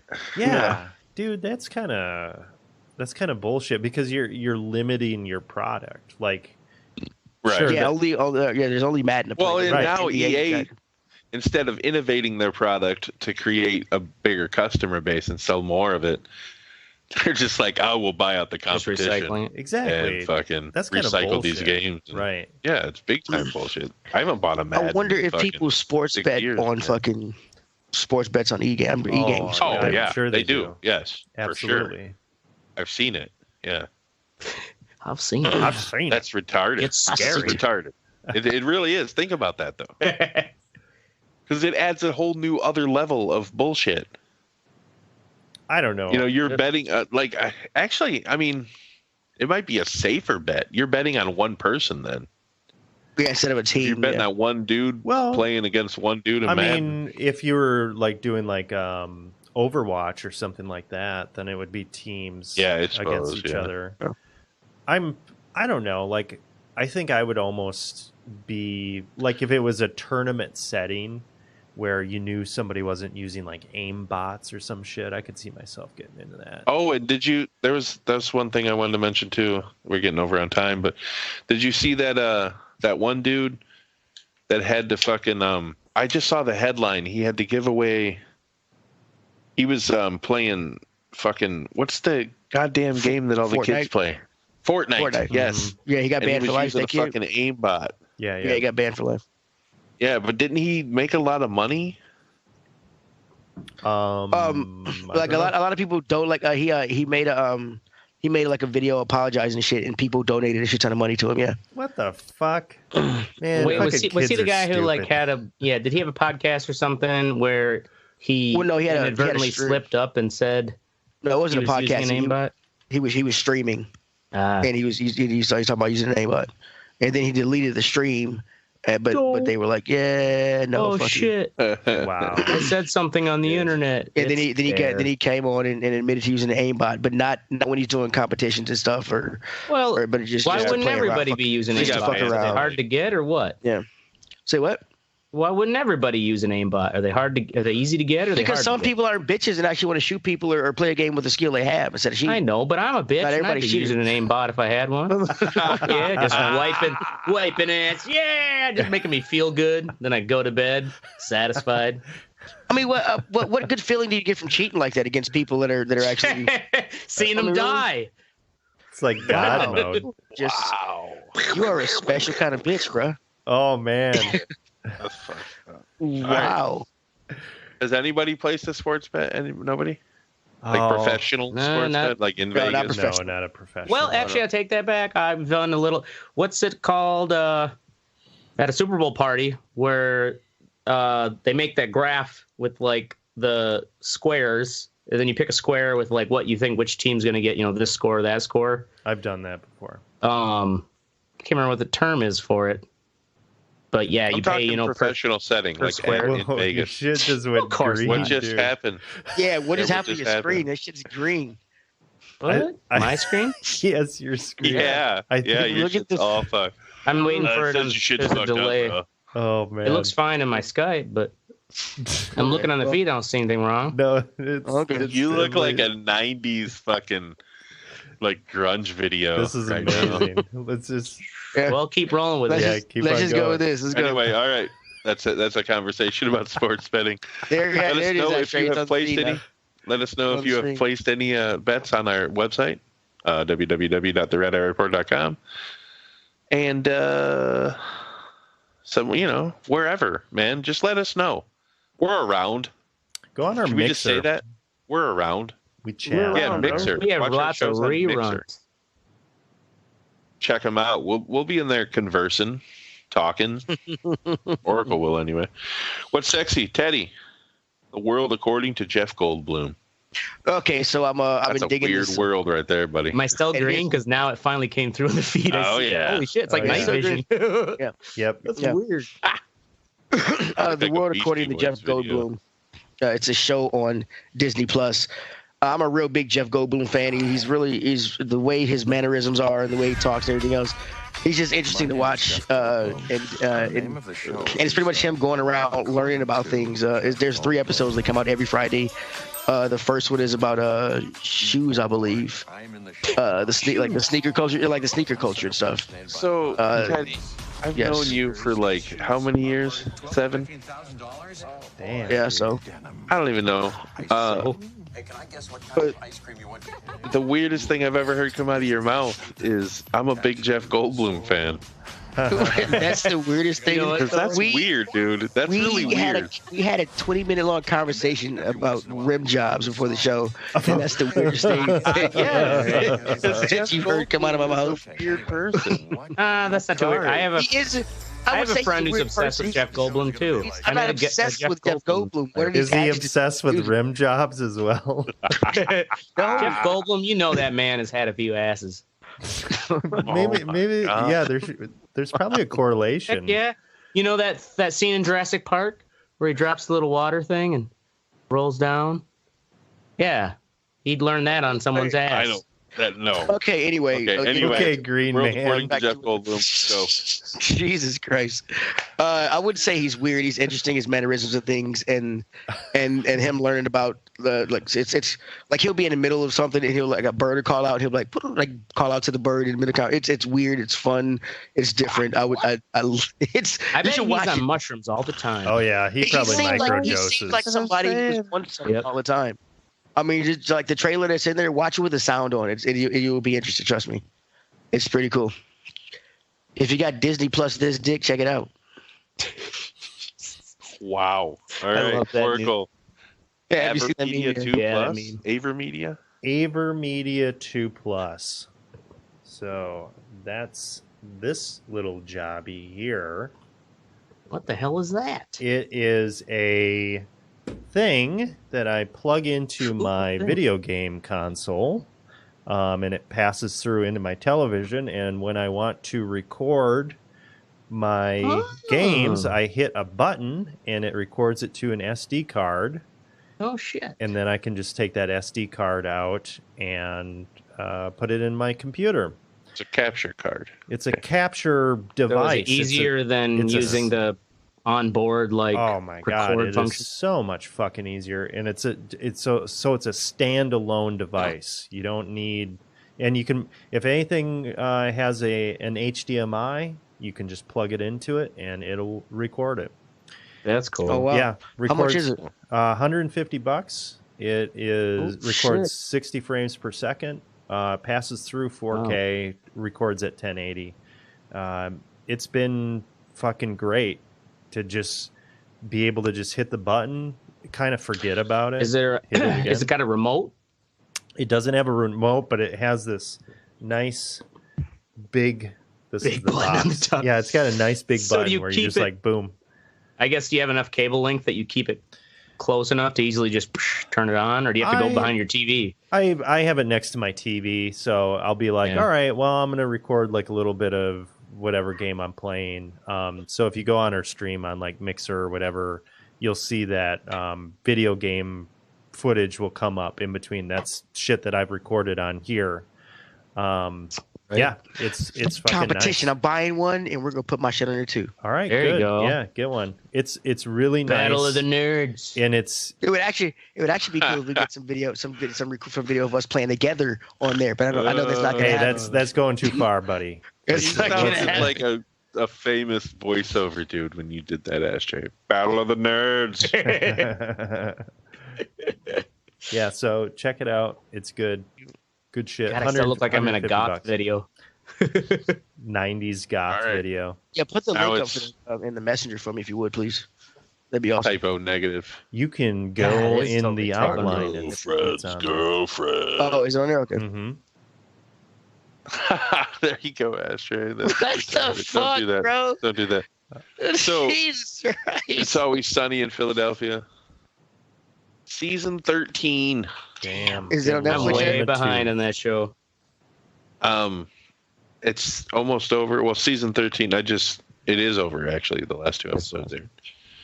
But honestly, man, I think it's just as funny as when they it's one of those very few shows that I don't feel has had really that many bad episodes. Mm-hmm. It stays sort of fresh, but still keeping that whole formulaic retardedness that made them It's Always Sunny in Philadelphia. Yeah. Right. It's cool. If you ever just were you saying like they had the last episode now? No, they're gonna be back. Just this season. 13. Okay. Yeah. Damn, that's a long run for a television series. Yeah, right. It is for any TV series, mm-hmm. Especially a live action one. That's fucking. Well, yeah, not too many make it that far. Like a comedy with like 4 friends or whatever. Like, that fucking cliche has been done so many times. Yeah. Right. Seinfeld only went 9. It could have gone way longer, though. It could have. Jerry Seinfeld turned down $2.5 million per episode. Damn. They're just getting tired of it and wanted to end it. Yeah, he just wanted it out. Wow, that's crazy. And dude's a fucking billionaire because of that show. Wow. Yeah. Yeah. That motherfucker makes some money. All right. So yeah, check it out. Chicken wrap and strippers. Chicken wrap and strippers? Oh, did I type that wrong? Oh, chicken wraps, chicken wings and strippers. Chicken wings and strippers. Yeah. Chicken wraps. Oh, that's the that's the hipster vegan version of chicken wings. Yeah. Chicken wraps. Oh, shout out to my buddy and cousin Travis D. Came up. This wasn't this recent weekend, but the weekend before, to have a good old boys' night out. And we went around, hopping around town, went to this bar that's one of these fancy new places called the Mint Mark that been there for over a year at least and have never got around to going to it. Go in there, we're high on everything and drunk, and we're just like having a good old time, jangling the locals and shooting the shit. And then the bar manager comes up to me and starts jangling the locals, starts pouring me a shot. And I've never been to this bar, and I don't know this guy. But he's like, I was just telling my bartenders that you host the best damn meat raffle I've ever been to. And I was like, oh, shit. This is like, Travis was coming up to see the meat raffle. He has not seen it yet. Oh, my God. This thing's getting out of hand. I call bullshit. Really getting out of hand. I call bullshit. No, this is real. You can ask getting out of hand. Guys. Oh my God! Some fucking delusional meat raffle with this meat. Really? Yeah. I'm the meat. You getting free shots at a posh restaurant now because you do a meat raffle, nigga? Please, Andrew. Please. Fucking green camera. The bartender was Belle, and there was some hot barback named like Alea who looked like she was straight out of Street Fighter, or like a female Israeli soldier kind of look. Anyways, we then went to Baldwin Street Grill and devoured a bunch of chicken wings, and then Ubered out to Silk Exotica and hit the strip club. Threw some flip out on the rail. And the girls were nice. They didn't hassle us at all for dances. Yeah, because you had money. Good old yeah.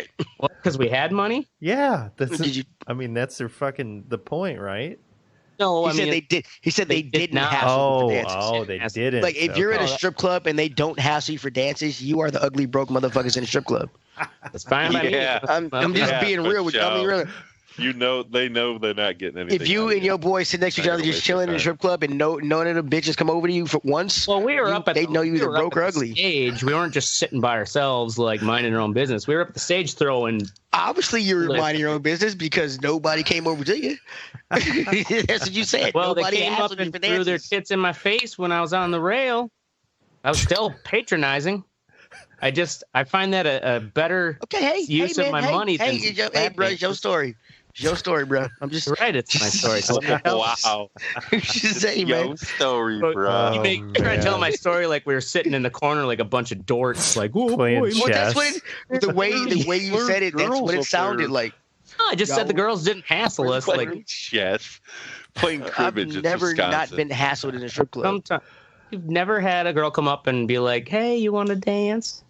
No, I've never. You said you weren't hassled. I said I have never not been hassled. Yeah. I am always hassled when I go to a strip club. Exactly, because normally you do always get hassled. That's why I was saying it was kind of nice to not get hassled. We also rolled in on the last stop. You know, this was like 1 a.m. to 2 a.m., so we rolled in with probably like already made their money and shit. All right, stop. They didn't want to do no more lap dance paperwork. I get you. I get you. Yeah, right, exactly. They didn't want to fill out any more forms. I get you. Okay, cool. Oh, man. All right. So, yeah, good old classic boys night out. All right. Move along. Now we move on to the fuck what you think. This is where we tell you to fuck off. I'm going to talk about mukbang. What? I don't know if that's how you say that. Mukbang? It is, yeah. It's like a fucking, okay. Porno. I know we've discussed it before, but I don't remember what episode. So it's a live online audio-visual broadcast in which a host eats food while interacting with their audience. I think it was the ASMR stuff that Oracle was talking about, that where they do it into a mic, and it's like really like, like the crunching of pickles and shit. People get off on that. Well, like South Korea is a big thing. It was popularized in South Korea in 2010. So like people just basically pig out in front of a camera and other people watch them. Yeah. I mean, can they chat with them? I said that right, and you heard it right. Well, I mean, are you They just pig pissed out. that you're not doing this already? No, it's fucking weird, dude.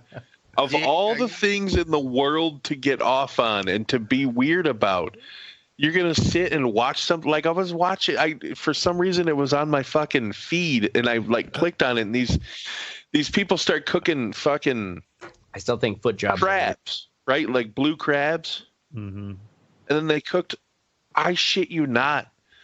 10 packages of like ramen noodles, but they were like twice the size as what ramen noodles are in the U.S. Big wide ones. Yeah, so they cooked those fuckers, put a bunch of shit in there, and then they're all just sitting there like it sounds like a fucking, like you ever work on a farm, like those milking machines and shit, like 8 of them motherfuckers going at one time, fucking slurping noodles, and they're like literally crunching into the crab, like and biting it. I was and like, so they're not even conversing. It was I do weird. have to say, I am disappointed. Not one blowjob joke with all the slurping sounds that was going on. I'm very disappointed. Not one blowjob joke. So was it all chicks that were eating the food? No, it was dudes too. Now, were they also like they weren't conversing? They're just eating and recording their sound. Just fucking straight up eating. Yeah, this is weird. Yeah. I mean, I'm totally if you want to record me fucking eating, I mean, hey, let's do this. Right? I mean, I'd do it. I'd do it and make some money. You want to watch my fat ass eat? That's cool, man. I should try doing that. You should. See if South Korea's all into me. Right? They'd be like, "Oh, look at such large look American. how big he is. He is Meat Mountain." Before you eat big steak, that's big steak. No, but your calling sign before you eat every meal has got to be "fat bastards, get in my belly," and then start chowing down. Have you ever seen those videos? I've posted them on the Red Eye Report Facebook of that Korean chick that starts doing the eating thing, and then she takes it like totally too far and starts like spraying it all over her face and shit. No, yeah, like didn't she do like a bunch of ketchup or something? With French fries or something like that? Every one of her videos, she like starts doing something and then just like fucking like goes ape shit and just starts like dumping it all over her body, and she's fucking rolling around. Yeah, I can only imagine how sticky fucking ketchup in your hair must be. Ugh. Yeah. All right. Anyway, ashtray. Woman killed by feral his dogs. Yeah. If you're watching the headlines today, right before old fucking Turkey Day, where did I put this? Woman killed by feral hogs outside her Texas home. Christine Rollins. She was a caretaker. She was only 59. And she only 59. Well, I mean, my mother's older than that. She's still a caretaker. People generally live to be, like 75 at least. 70 something, isn't it? I get it, but I mean, she's 60, bro. I mean, I'm probably. I apologize. My father's 62. I get it. I apologize. I'm sorry. Yeah. I'm sorry. I thought you were like I know what you mean, though. I know what you mean. I hate when people say. I hate when people say, "Oh, he was a young 79." No, he wasn't, man. Yeah. He was 79. The woman that she cared for was an 84-year-old, and she was on her way to her house in the morning, and the woman never showed up. And well, they don't really say whether how long the period was, but the old lady went and looked out her door and found her in the morning, in the driveway area right in front of the house, mauled to death. Man, that's fucked She didn't hear the screams for help and shit, or they don't really say whether she heard the screaming, if that's how she went out. Like a rural area, no neighbors or anything. It's a somewhat rural area. It's in Texas, mind you, but people mind their business in Texas. You know what I mean? That's right. Yeah, because you know what, they shoot. I mind my business too, but I think in Texas they shoot the curious. I'm gonna call the cops. But yeah, the sheriff said, in my 35 years, I'll tell you, this is one of the worst things I've ever seen. The So they don't know whether she fell and then the hogs attacked her, or if the hogs attacked her and then she fell and then they mauled her till she bled to death. I would almost assume like, in the shadows, like yeah, maybe. That's the thing is they don't really know. But I told you that bitch picked up a ham for Thanksgiving. Let's get Oh yeah, that's right. I mean, they believe that her wounds were so decision. bad that she bled out. Man. And they had in this news report from let's see, KBTX TV in Texas. They said that authorities were also looking into the neighbor's 4 corgis to see if they may have hurt her. But they said she's familiar with the corgis, so that's probably unlikely. Dude, And imagine they're corgis. 4 corgis. Fucking mauling some woman. Yeah, corgis. I bet you corgis could fuck some shit up, man. Especially they have a permanent smile, though. Corgis? I don't know. And you can kick them like a football. Their legs are so short. What's that show? That alien anime show with the corgi? Okay. Cowboy Cowboy Bebop. Yeah, I fucking love there's that. a corgi in there? Einstein. Einstein, yeah, is his dog's name. Great. They call him Einie for short. Yeah. So, anyways, Oracle might be in the future doing a little episode about the feral hog. I think it's problem. time to do a show on. It's time we look into this. Right. As the Red Eye report. Dude, when I heard the numbers on just how big of a problem this is, it's fucking insane. Like feral hogs? Oh yeah, is it just the media? Is it the media not reporting the feral hog attacks, or what's going on? I don't think it's a lot of attacks. Like right now, the biggest issue is with the hogs destroying farm crops. And farmers, and these are right? They probably just go into a cornfield and go. Oh yeah, they haywire. fucking go insane, and like thousands of them descend at night, and they fucking send. Really? Oh yeah, and farmers go out with like fucking night vision goggles and fucking AR-15s and shotguns and shit. Like I'm not even fucking around. Yeah, I guess you got to defend your crops because no fence is going to keep them out. It's like a all-out war. And these motherfuckers, it's crazy, dude. So yeah, I'm gonna do. Have y'all seen, it's like, where do they live? Do they have caves, burrows? No, right? I don't know, man. It's just, how do you miss thousands of wild hogs somewhere? I mean, it's just. Well, they hide in the woods, I'm sure. Well, how do they shoot them? Do they eat them? No, they don't eat them. But the thing is there's they so put their heads many on a of them. spike to show all the other hogs not to fuck around. They reproduce so fucking fast. Like it's crazy how quickly they can reproduce. They can't kill them fast enough. Like pigs fucking in the mud. Yeah. Oh my That's god! A throwback, all right. Roddy. Cool. Teddy, Wheel of Fortune contestant. Losses and wins? Loses and wins. I spelled it wrong. I'm high. Anyway, so Wheel of Fortune, they have very strict rules. And one of those things is you have to pronounce it exactly like it is, and a lot of times you don't add anything into it. And there have been some controversial wins and losses and yada yada. That Ricky is right there. Yeah. So anyway, this bitch was on there the other night. I think it was a couple nights ago, and she wanted to solve the puzzle, and he said okay. I'll just say what's up there. Don't add anything in. And it was like left Sally, right, and she said add an and whatever the last word was, and that was incorrect. And all these people are in an uproar about it when he specifically told her don't add anything in, and she put and in. And so she lost like $2,000 and a trip to Nashville. And so because they felt sorry for her, the trip to Nashville could have met with Teddy. Yeah, no, fuck that, whatever. But so Nashville. Well, that hardly seems like a good prize. A trip to Nashville? Am I right? Nashville fucking sucks. All right, I don't give a fuck who you are. These are a bunch of retards down here. And a trip to Tulsa. But funny. Nashville, the city of Nashville, is like, you know what? You can come here anyway. And I'm like, no, the bitch lost. You can't come here on the taxpayers' dime. I mean, she lost. I mean, but she said, I want to solve the puzzle. Pat Sajak said, say what's up there. Don't add anything in. And the bitch added a word. She lost. Oh, my God, really? I'm like, just follow the goddamn directions. And now they're going to send her to a city where people can't follow fucking directions. That's my fuck. What you think? Oh my god, Nashville. that's great. Don't fuck with Pat Sajak. He will fuck you up.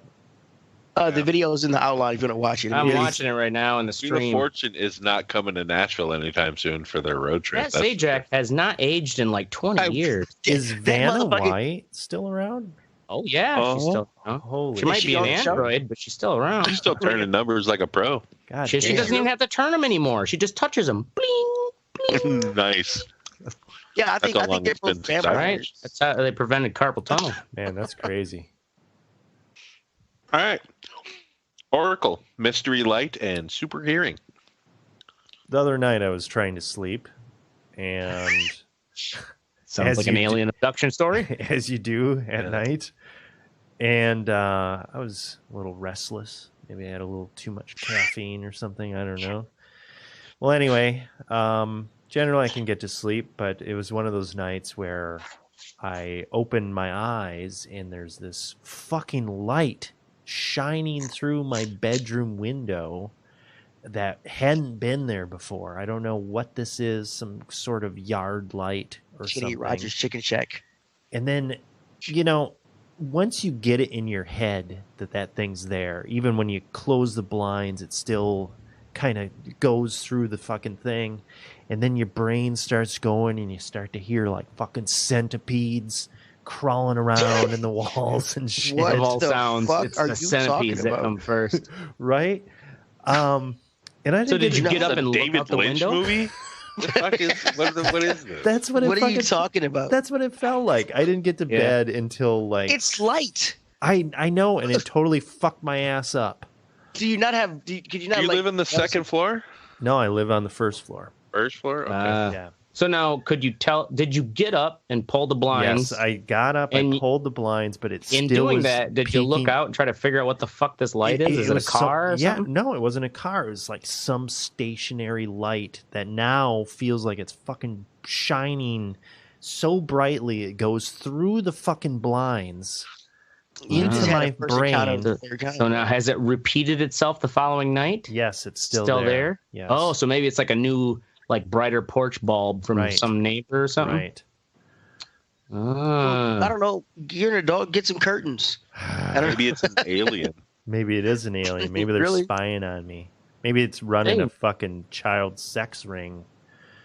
Right? Alien. Pizzagate right across your street. The fucking Clintons are set up. Right? I'm sure. Yeah, right? Because bright lights, they always correlate with child molestation rings. All right.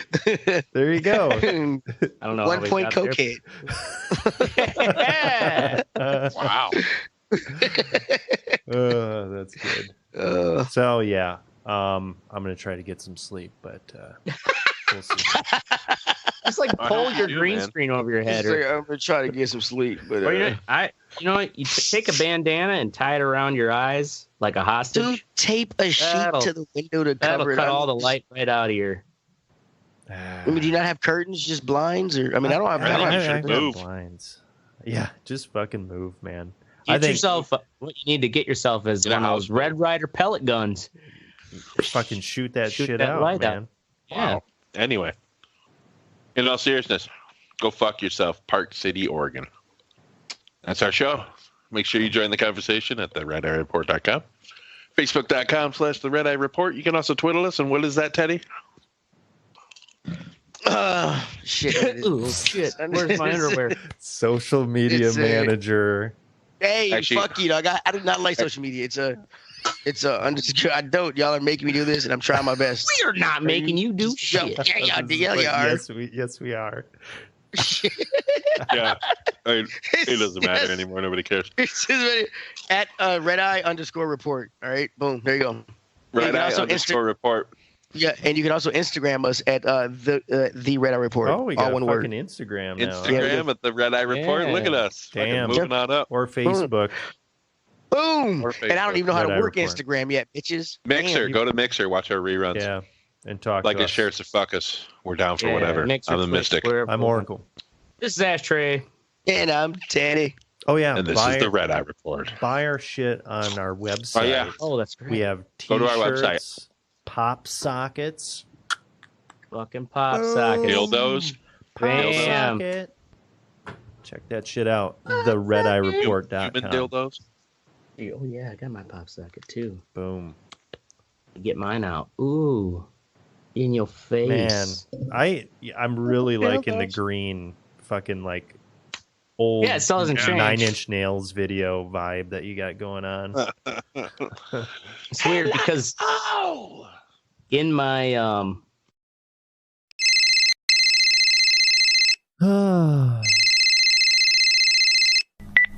Hello.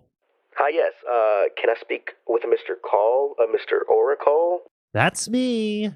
It's just Oracle. Great, Oracle. Can I please talk to you about the amazing cannabis-related products being offered by Cannanut Incorporated? Cannabis-related products, huh? You know what? Go ahead. What you got? Excellent. First, let me ask you a question. How are you coping with your erectile dysfunction? I don't have erectile dysfunction.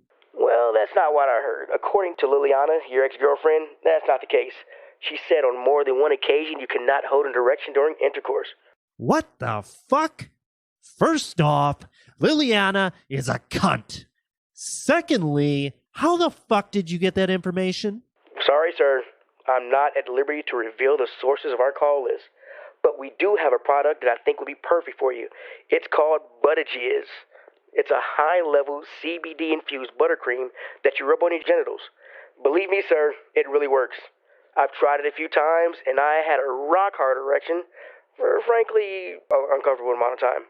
Okay, man. I told you. I don't have a problem getting wood. Just ask your mom. Sir, there's no need to be offensive or attack anyone. It's a normal medical condition that affects millions of men each year. We're here to help. All right. Now you're getting annoying. Have a good night, buddy, and I would definitely like to opt out of your call list. I'm afraid President Trump, in his unmatched and bigly wisdom, has changed the rules. So now we can call you whenever we want, for whatever we want. You know, whatever. Fuck Trump and fuck you. Well, if you're looking to fuck anyone with your condition, Buttigiz would really help. God damn it! I told you! I tell you what, if you order right now, I'll throw in a complimentary set of nipple clamps and a slightly used pocket pussy.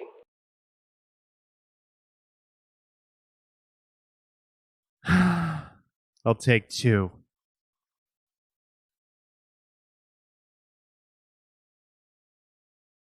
It'll look gorgeous doing it.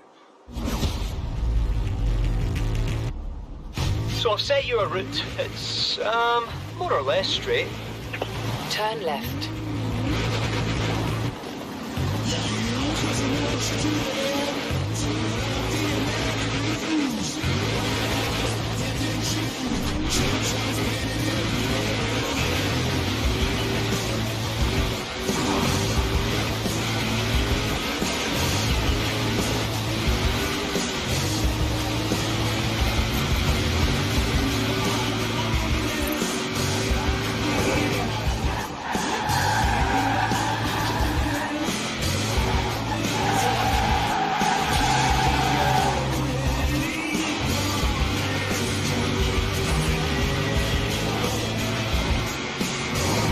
Roundabout. Take the first exit.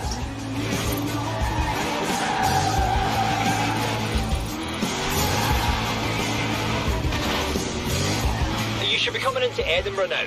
And there was something else I had to remind you about. Something I forgot. Oh, aye, mind the tram.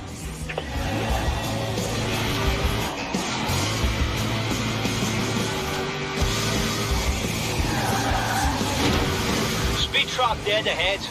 Put your foot down and smile. Another satisfied client.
back, stinky head.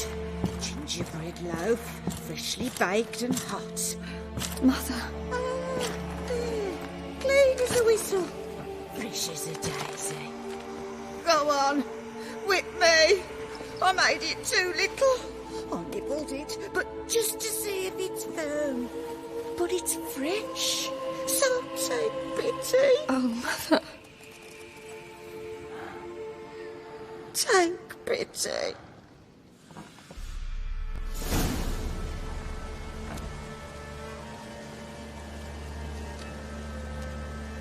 But I pleaded. I begged. Mother, it's me. You recognise me? What's happened to her? I said I'd do it all. Give it here. I'll scrub it again. Scrub it clean. Mother! Something's coming. Get ready. What was that? Wolves? Perhaps. Didn't sound like wolves. Because it wasn't. Get ready. They shall kill me. Kill you. Kill all. Rouse the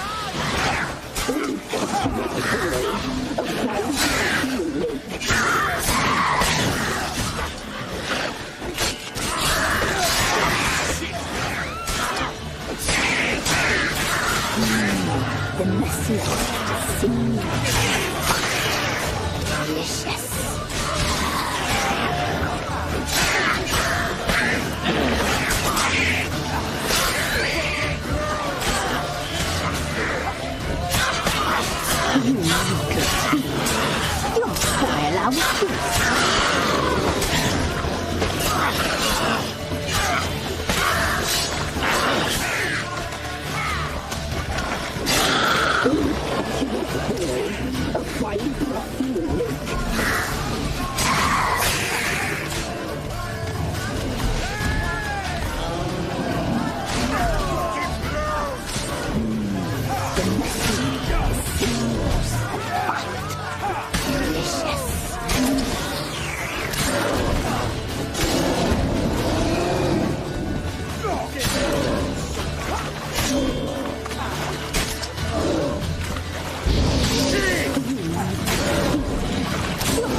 You'll spoil our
find the pyramid.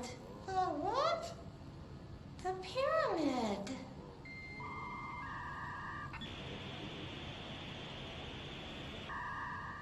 What's a pyramid?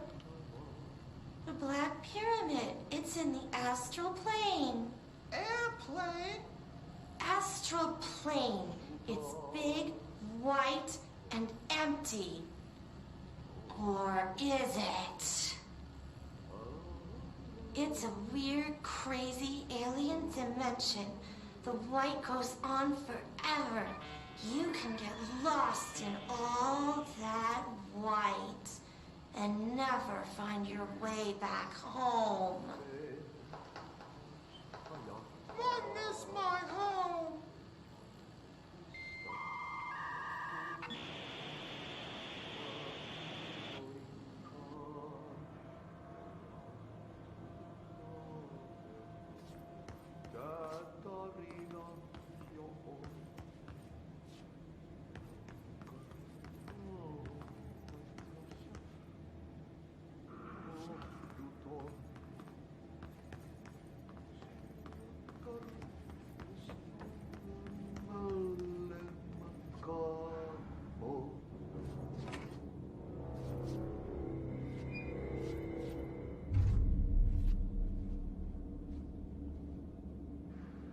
Well done. You got the job. It's place for congratulations. Yippee, saatana. It happened in the last drop. I truly need an assistant. Funny thing is, I've been a janitor. I'm more at home in that role than as the director. Only Ahti here seems to see that. Yeah, hi, Ahti. Look, we need to get the lockdown lifted, otherwise I can't get to the other sectors. Can you help me get to the override? Yes, yes. Easy peasy. It's just around the corner. But first, we need to get you working. Very small, couple of hours job. Something tells me it's gonna be more than that. Yaha, you think there's a dog buried in this? I can tell you are not yesterday's Krause's son. That's why you'll make a great assistant. Very well. I'll hit the facts on the table. I'm gonna sanon perkele suoraan that this house has a vermin problem. A bad one. They've already messed up the cooling pumps. And the power generators of a power plant, perkele. And the pensioner inside is starting to feel the band around his head tighten. The situation needs to be fixed before the plant blows up. And we all disappear like a fart in Sahara. Trying my best to keep up with this. Fix the coolant pumps and the power generators, otherwise the power plant will blow. But don't you worry. I've left you clear instructions. You'll catch the end of the thread before I go to my vacation. The work's on the task board here. You can do later, when you have time. Vacation? Right. Yes, no one's gonna cancel my holiday or seat's gonna rattle. But don't worry at all. You'll take care of it and soon this crisis gonna be last winter's snow. You better go now, so you don't have to run with your head as your third leg. The door in the back leads to the plant. The door in the back. That's great. Thank you, Ahti.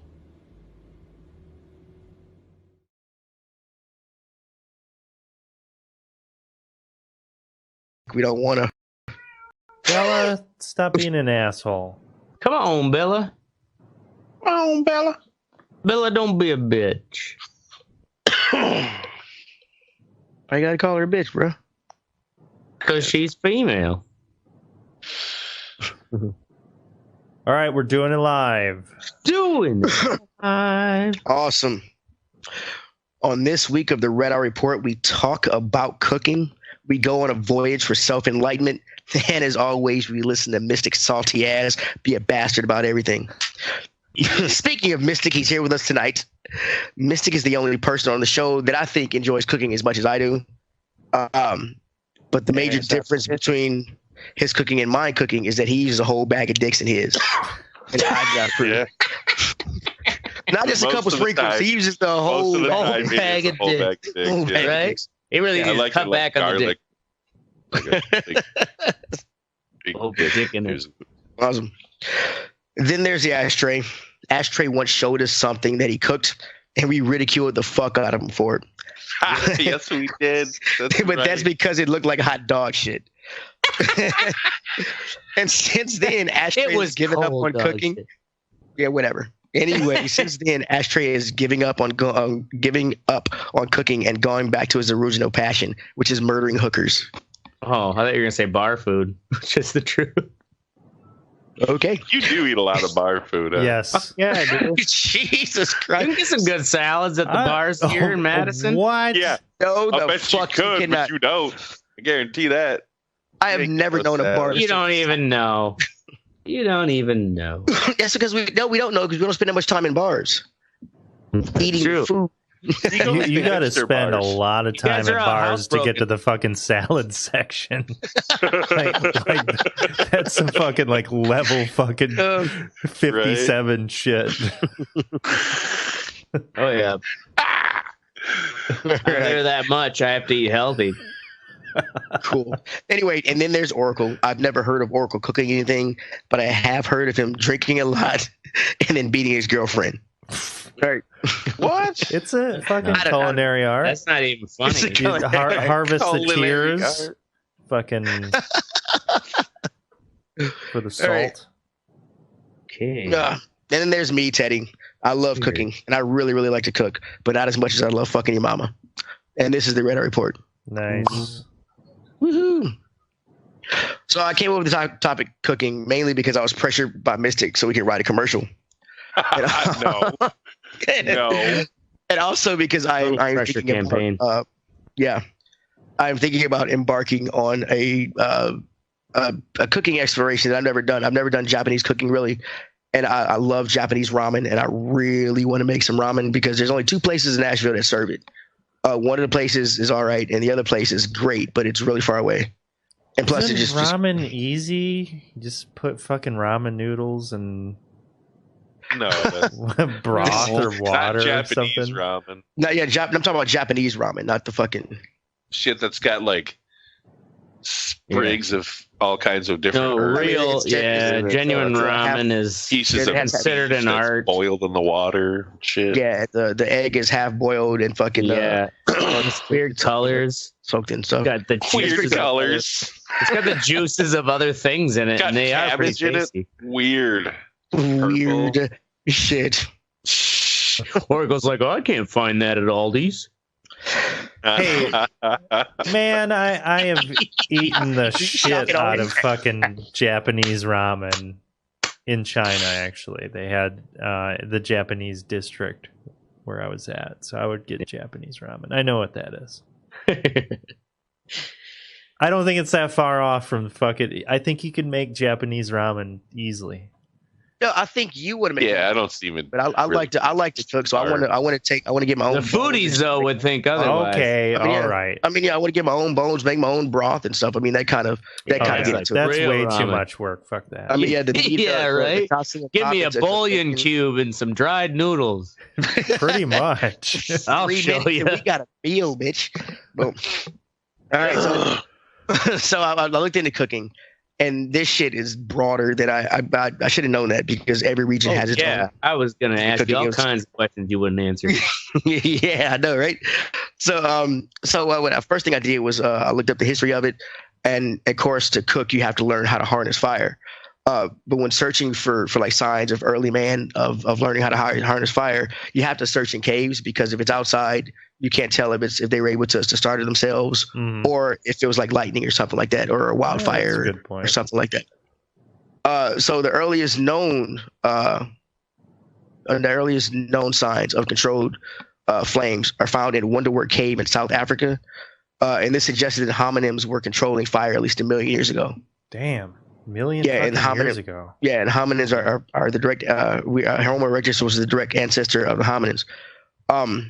But however, the oldest remain of hearths where people actually like had stones around fires to control them and burn them was just about 400,000 years ago. And so yeah, the earliest form of cooking on actual besides like throwing meat on the fire or putting it over in skewers, the Chinese were actually some of the first known people to use pots and shit. They found pots with char marks of cooking with shit. Yeah, well, woks and shit. Yeah. And they say Oracle talked about this in his I think was it Evolution you did or something like that? Yeah, Human Evolution. Yep. Human Evolution. Yeah, he talked about this how cooking it helped us grow and everything else because it's actually I didn't know that cooked food is actually easier to digest than raw food, and a lot of times it like takes half the energy to do that shit, which is awesome, fucking awesome. I think it's pretty cool. Did I learn something? So I decided to look up 4 forms of cooking, but I only found 3 because the third was American cooking, which turned out to be a shit show.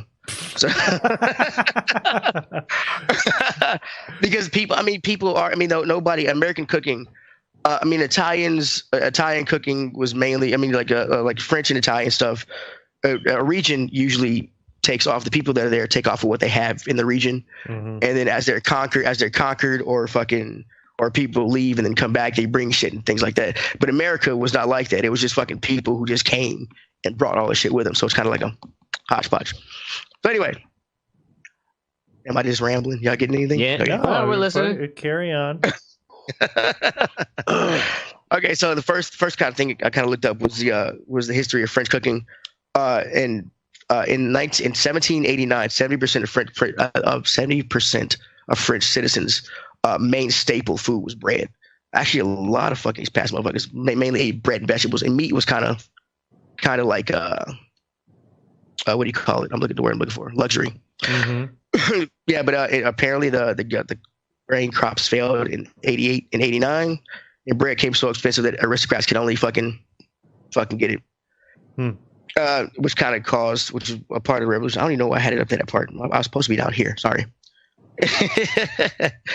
George Augustus Escoffier is considered to be the founder of French cuisine, a gourmet French food.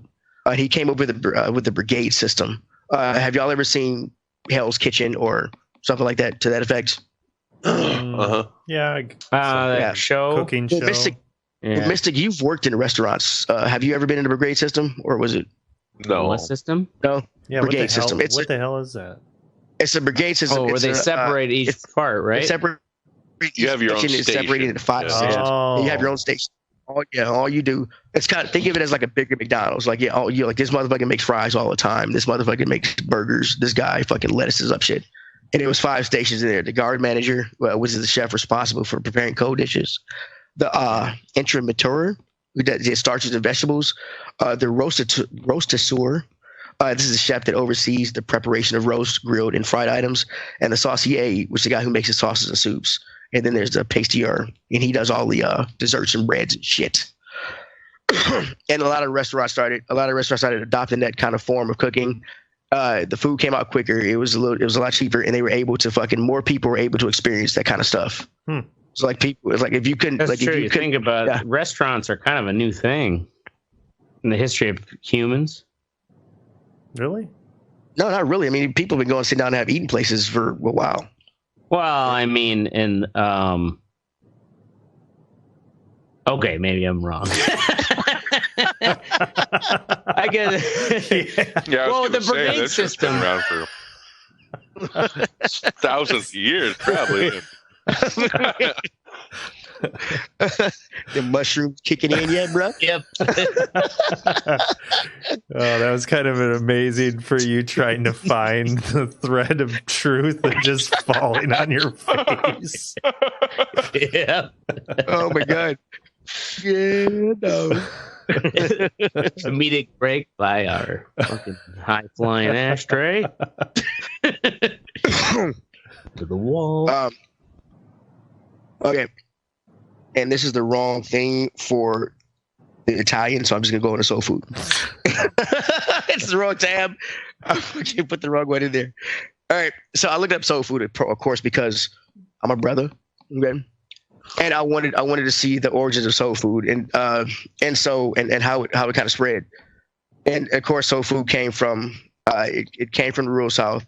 And it did start with slaves fucking taking what they could get and cooking with it. But after slavery, a lot of the slaves during the Great Migration, they fucking brought a lot of that stuff with them, and that's how it got passed along. And a lot of them started getting jobs in restaurants and cooking for white people, and they started adding and mixing up those kind of things into soul food. So I thought that was pretty cool. I looked up, like I said, the United States, but it was so much shit that people brought over that you can't. The really, U.S. is just a conglomeration. It's just a conglomeration of well, shit. And that's how we are, though. We're the melting pot, you know. Yeah, right, and that's but. What about the Native Americans? What kind of cooking techniques did they already have? Yeah, right. They had the kind that got conquered. That's the kind they had fire, Ashtray. They had cornbread. All right. That's good. Right. Didn't they make cornbread? Oh, they knew how to grow corn. That's what they taught us. They actually had quite a bit of a wide variety of cuisine. I mean, yeah, a lot of grains, corns, breads, meats. Mm-hmm. I mean, they weren't making souffles. They didn't have restaurants. Restaurants didn't be forever. Well, the goddamn Indians didn't have no restaurants. You have no idea. I mean, they kind of did, because a lot of those villages would cook gigantic meals for dinner. You know what I mean? Well, then everyone's pitching in and shit. Yeah. They're not paying for it, but it's the same concept. I'm thinking more in the restaurant, where you can actually expand a restaurant to more than one location with that brigade system. It's very structured. And you have enough people coming in like that. McDonald's pretty much pioneered that, right? All restaurants kind of do a small version of it. I mean, there's a grill guy, there's a fry guy, there's a salad guy, right? Yeah, even at Hardee's, we had different stations, and during busy times, it's much faster, definitely much faster and easier to just stay at your station. Yeah. That's when shit gets out of hand, when people start running around being like, "Oh, I helped this guy." No, man, sit the fuck right there. Back in your station. Get away from my grill, smack. Exactly. So about the Indians. They're not called Indians; they're called Native Americans. You're right. Yeah, way to go. Yeah. Indians are way different cuisine.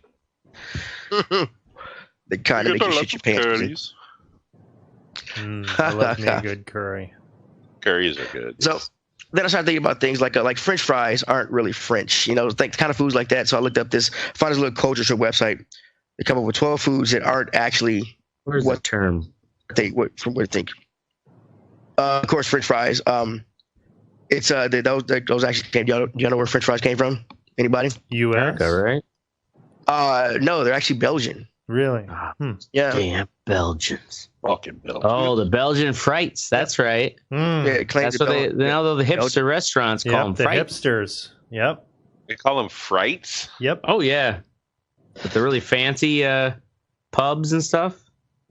Belgian frites. I've seen that on the menu. It's basically just fancy French fries with big crunchy salt.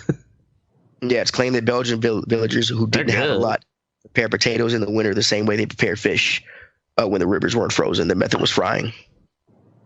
Yeah, it's actually argued because the French say that they were making fries before the Belgians, but what the fuck did the French ever do? Right. Gave us democracy. What about what about croissants? They gave us the way that our democracy is formed right now. Yeah, I guess they were the pioneers of the Senate, House, and the right. Six, right? I was gonna say the ancient Greeks gave us fucking democracy. Yeah, I know. I understand that. It was a different form of it, socialistic. Yay! All right. What about croissants, fellas? Where do you think those came from? What about croissants? I would say the Frenchies. Well, assume, but anybody else? Anybody want to weigh in? French croissant? Is it? Seems like a French. Yep. Bread it product. is actually Austrian. What? It's based on the Austrian.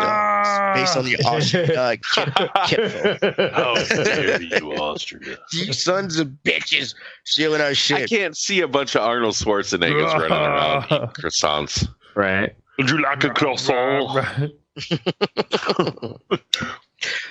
All right, here's I thought this one was fun. I thought this was interesting. Sauerkraut. Everybody thinks sauerkraut is, of course, German. German, right? yeah. Yep. It's actually Chinese around 220 BC. Yep. Around 220 BC when the Great Wall of China was being built. They ate fermented cabbage and fucking. I didn't even know they had cabbage. Yeah, fermented vegetables called swan cabbage kai. was a European. Right? Just like restaurants that didn't exist back then. Yeah. Jesus fucking Christ. Seriously? Just can't let it go. Yeah. Just like that nagging wife. Fucking, yes, exactly. Right? Yeah. That's what Ashtray is for this podcast. 27 years later, he'll be like, don't you have a job? Yeah. We're still doing this podcast and we're 74 years old. Yeah. God, this would be a blast from the nursing home, wouldn't it? Put on a live show once a week. Imagine, yeah. But the technology will be there by that time. For sure. After, I don't know, man. After 3 months, I get tired of some old white dude yelling, "Why is that nigger on stage?" No. All the old oldies will be gone by then. Yeah, that's true. Yeah, that kind of be. No, then all the geezers will be drinking fucking kombucha and. Well, the thing is, like the ones who are racist, they'll do it subtly. Fucking White Claw. Yeah, microaggressions. Exactly, all microaggressions. White Claw mixed with fucking Ensure or something. Oh my God, that's terrible. that's gonna make a mess in them depends. That's what that's gonna do. Geriatric Red Bull. All right, so I want to ask everybody, what is your favorite thing to cook, or what is your what do you like about it? Do you cook, and what is your favorite thing about cooking? Like a little round table thing. Let's not all speak at the same time. I mean, I'm having to think about it. Really? So I mean, Ashtray and Oracle, do y'all really cook? I know Mystic does. I actually cook, but I'm not very artful with my cooking. I'm pretty. Oh, really? Yeah, I just have like my staple things that I cook that don't taste too bad. And yeah, that's about as far as I go. I'm the type of cat that adds fucking like. And living on my own, like I just noodles. I only cook simple things, or it's just like, oh well, look, I got this fucking big pound of bacon I won from the meat raffle. I'm gonna just fry this up and have BLTs for days. Your heart is gonna explode. I know. That is delicious, though. But it is a so nice good. BLT on toasted fucking like sourdough bread. Oh man. Mm-hmm. That is delicious. I don't know about 4 days, but yeah, that's good. It lasts you 2. What about you, Mystic? Yeah. What do you like about what's your favorite thing to cook? What do you like about cooking? I don't know. I don't really like cooking. I do it out of necessity. Yeah. Really?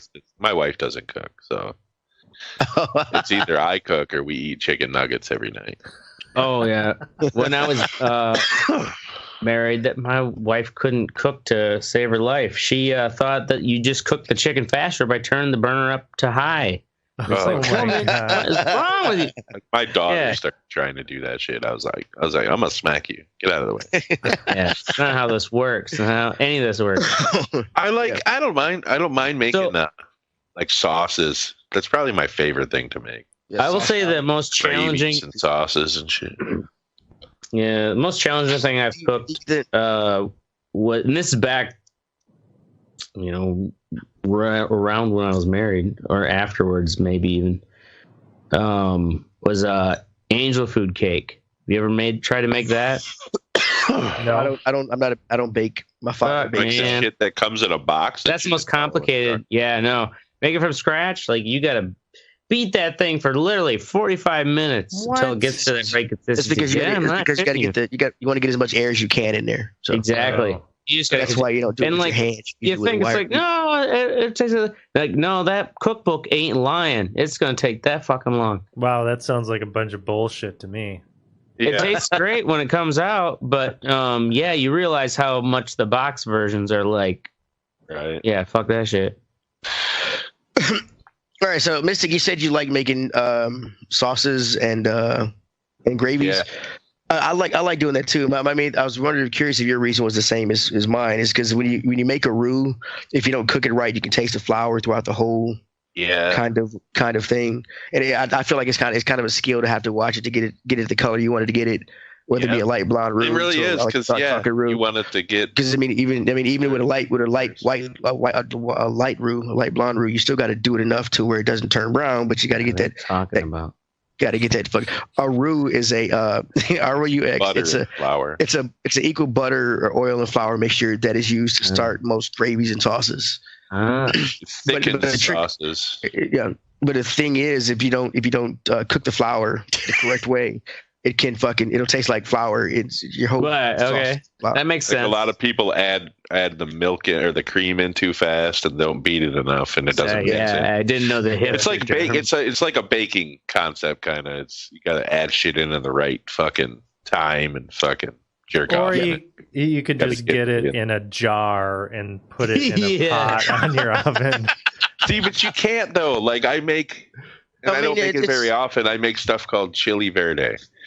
It's real simple. But you have to do it right or it's going to taste like shit. So it's like tomatillos, jalapeno peppers, cilantro, some fucking guanciale peppers, some fucking pork, but you have to like fry the pork and then you have to like make the sauce in steps. You have to blend everything right in steps because like otherwise it just won't taste right. You'll taste is jalapenos or whatever fucking. So I've only done it right like twice, to be honest with you. Because you screw a step up or something, or well, yeah, you don't blend like they're like, oh, you have to peel the peppers. One time I was like, oh, I'm not gonna peel the peppers, and it tasted like absolute shit. I'm like, holy fuck, you really have to peel the peppers. Oh yeah, you know so the skin's like fucked it all up. Yeah. But like when you do hit it right, oh, it's so good.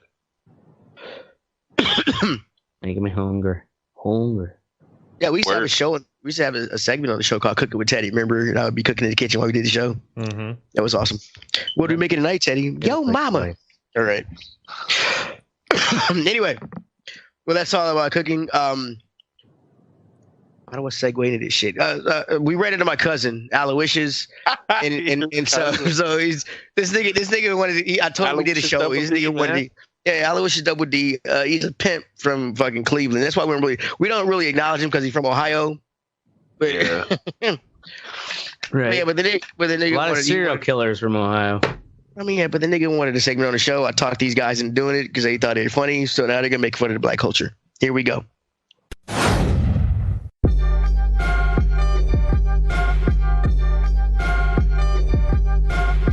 What up, bitches? Been a long time. I was locked up on some bullshit, but now I'm back to give y'all another recipe for them streets. Now today we gonna be making some Cleveland brown. Being a pimp in Cleveland means your bitches is ugly. That's just a fact, you know what I'm saying? So to make that paper, sometimes you gotta do some greasy shit. That's where a healthy batch of Cleveland brown come in handy. Now let me break it down for y'all. If a motherfucker in a Honda Civic comes up and picks up one of your bitches, this ain't for them. Now a motherfucker in a Beamer, now that's a motherfucker who got some money. Get him back to the hotel, and that's when your bitch got to slip him some of that Cleveland brown. Maybe she slipped a little bit in his drink. Maybe she pulled it up his nose. Don't matter how she do it, it just gotta get done. 20 minutes later, he's gonna be shitting all over that bitch. That's when your bitch springs into action. Take it all and shit. He ain't gonna do nothing. He gonna be too busy wondering if this is how he gonna die. Grab his wallet, clothes, Beamer, fuck it, everything. It's a nice supplement to the pimping income. Now let's get to the recipe. All you need is 2 crack rocks, an entire box of X-Lax, 4 ounces of cat piss, and a bag of flaming hots. Start by smoking a crack. Now you don't need it for the recipe. It's just nice to smoke a little crack before you get started. Someone say crack? I want to hit, Daddy. Bitch, ain't nobody talking to your stinking ass. Get the fuck out of here. I'm showing these motherfuckers how to make some brown. Brown? You making some brown, Daddy? Even better. I need to clean out a little. The next guy I'm fucking is huge, and he likes to get a little rough in the pooper. Okay, first of all, bitch, that's gross. Secondly, get the fuck out of here. Dang, Daddy. See if I let you lick my ass later. Bitch, shut up. Damn. Sorry about that. Now let's get back to the recipe. Basically, you just crush up the X-Lax, mix in the cat piss, and voila, Cleveland brown. You don't need the flaming hots either. I just like them. Once it's mixed, you just let it dry. And you got some Cleveland brown. Thanks for joining us on this episode of Cooking with Crack, starring me, Aloysius Double D, the greatest pimp from the land of Cleve.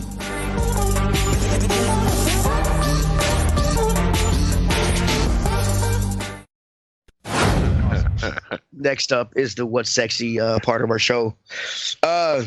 First up is Ashtray with the Milwaukee Rover LED floodlight. Oh, yeah. Little fancy LED floodlight I just found. Runs on 2 AA batteries. Got a nice big old belt clip. Do you use that for trying to find bitches that hide under the cars as they run from you? What do you exactly. Because it's hard to see down there, especially when you're parked in an area without any street lights. No, seriously, this is for work when I have to climb under the printer, or say like when I'm running the panel saw, you have to poke your head back and make sure the blade's lining up with your mark. So it's something I can clip on my side if you're someone who works in the trades. It's a pretty awesome little light and super powerful. And also, I am suspecting that I can take this clip, put some holes in it, and use this as a light mount in my lighter boxes, because you probably saw the pictures where I line those up with a spiral of LED lights. The problem with the LED lights is like it almost blinds you because it's coming from all angles. I think it makes the lighters just as hard to see as when the light's low. So I might try this. Anyways, that's my quick little review. So that's going to be shining people in the face? No, it looks bright as fuck. No, it'd be shining. It would be at the base of the box, and it's like you're looking into the box. The light's shining this way. So when you pick them up, you've got a light to see them in, but it's coming from one direction. What I've noticed with the LED strip around all of it is that light comes from all angles. So then it's like really hard to see, because when the lights are coming from behind, it blinds your eye, and then it's hard to focus on what you're looking at. I gotcha. Something I didn't think about.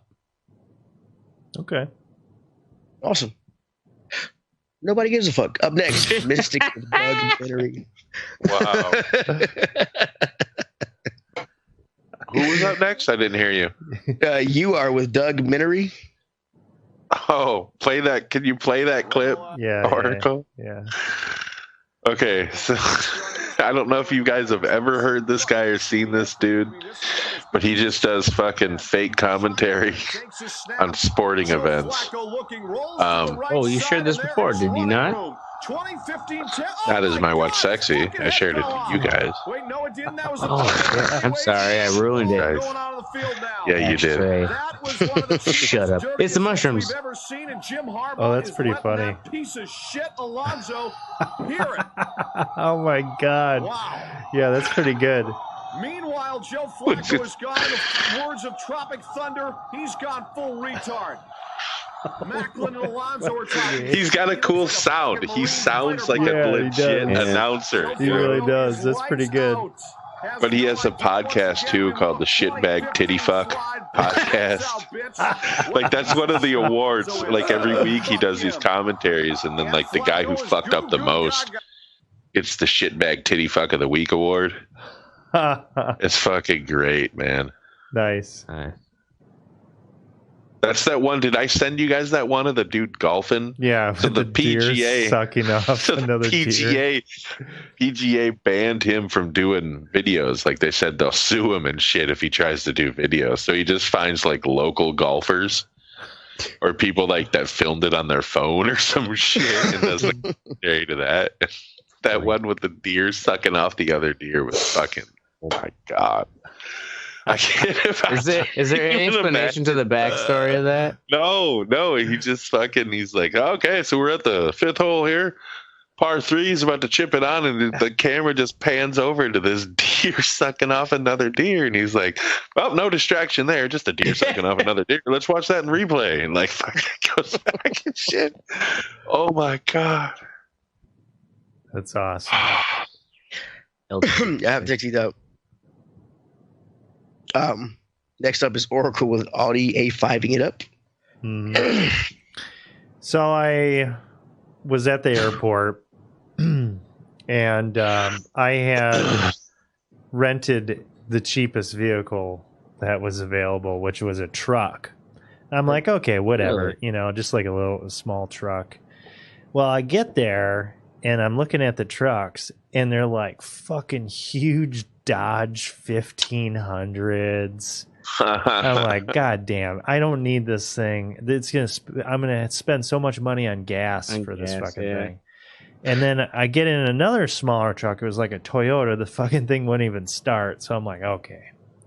So the guy at the counter, he's like, hey, dude, it's the end of the night. Where are you renting them from? From what was the rental price? Alamo in Minneapolis. Oh, okay. And so the guy at the counter, he's like, hey, dude, because it was like 12:30. He's like, it's the end of the day. I've got some cars. I'll give you a good deal on an upgrade.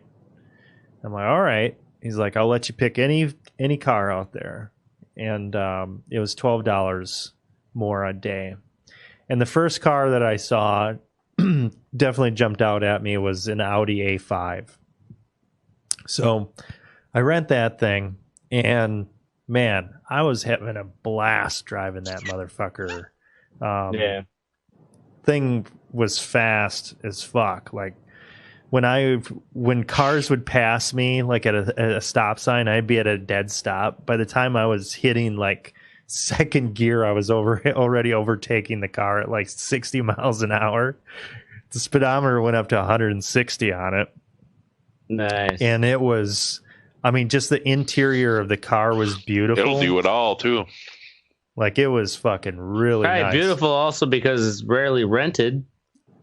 Yeah. Well, rarely rented and brand new Audi. Just the lights and everything. It really made me realize is like, wow, when you spend that money, you're spending the money on a driving experience. It's not just a car engineers.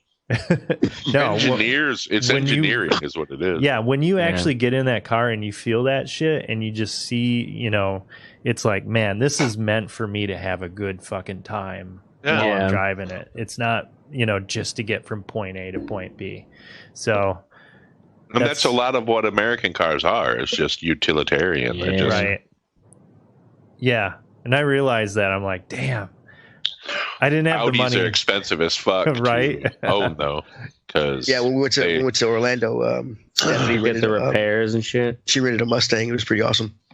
Well, they're all-wheel drive, so first off, they're more expensive in that aspect. Plus, they're right around 60 to 80,000 miles. They have to have a complete timing reboot. It's about $8,000. Wow. Yeah, they have to replace all the timing gears and shit and belts. All Audis are 4-wheel drive. I didn't know that.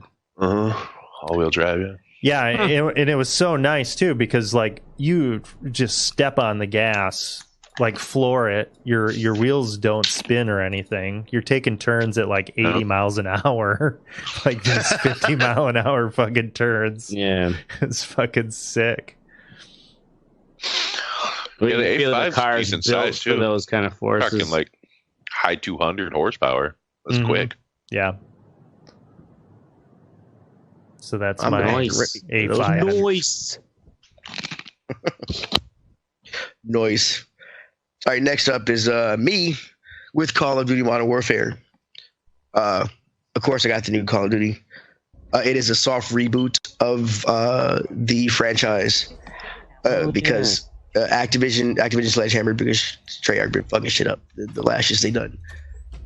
This one is awesome. It's as frustrating as the original, without all the stupid quick scoping, quick fucking things, and like, you can't just. It's more Battlefield-ish. You can't fucking just whip your gun around and pop guys. You gotta.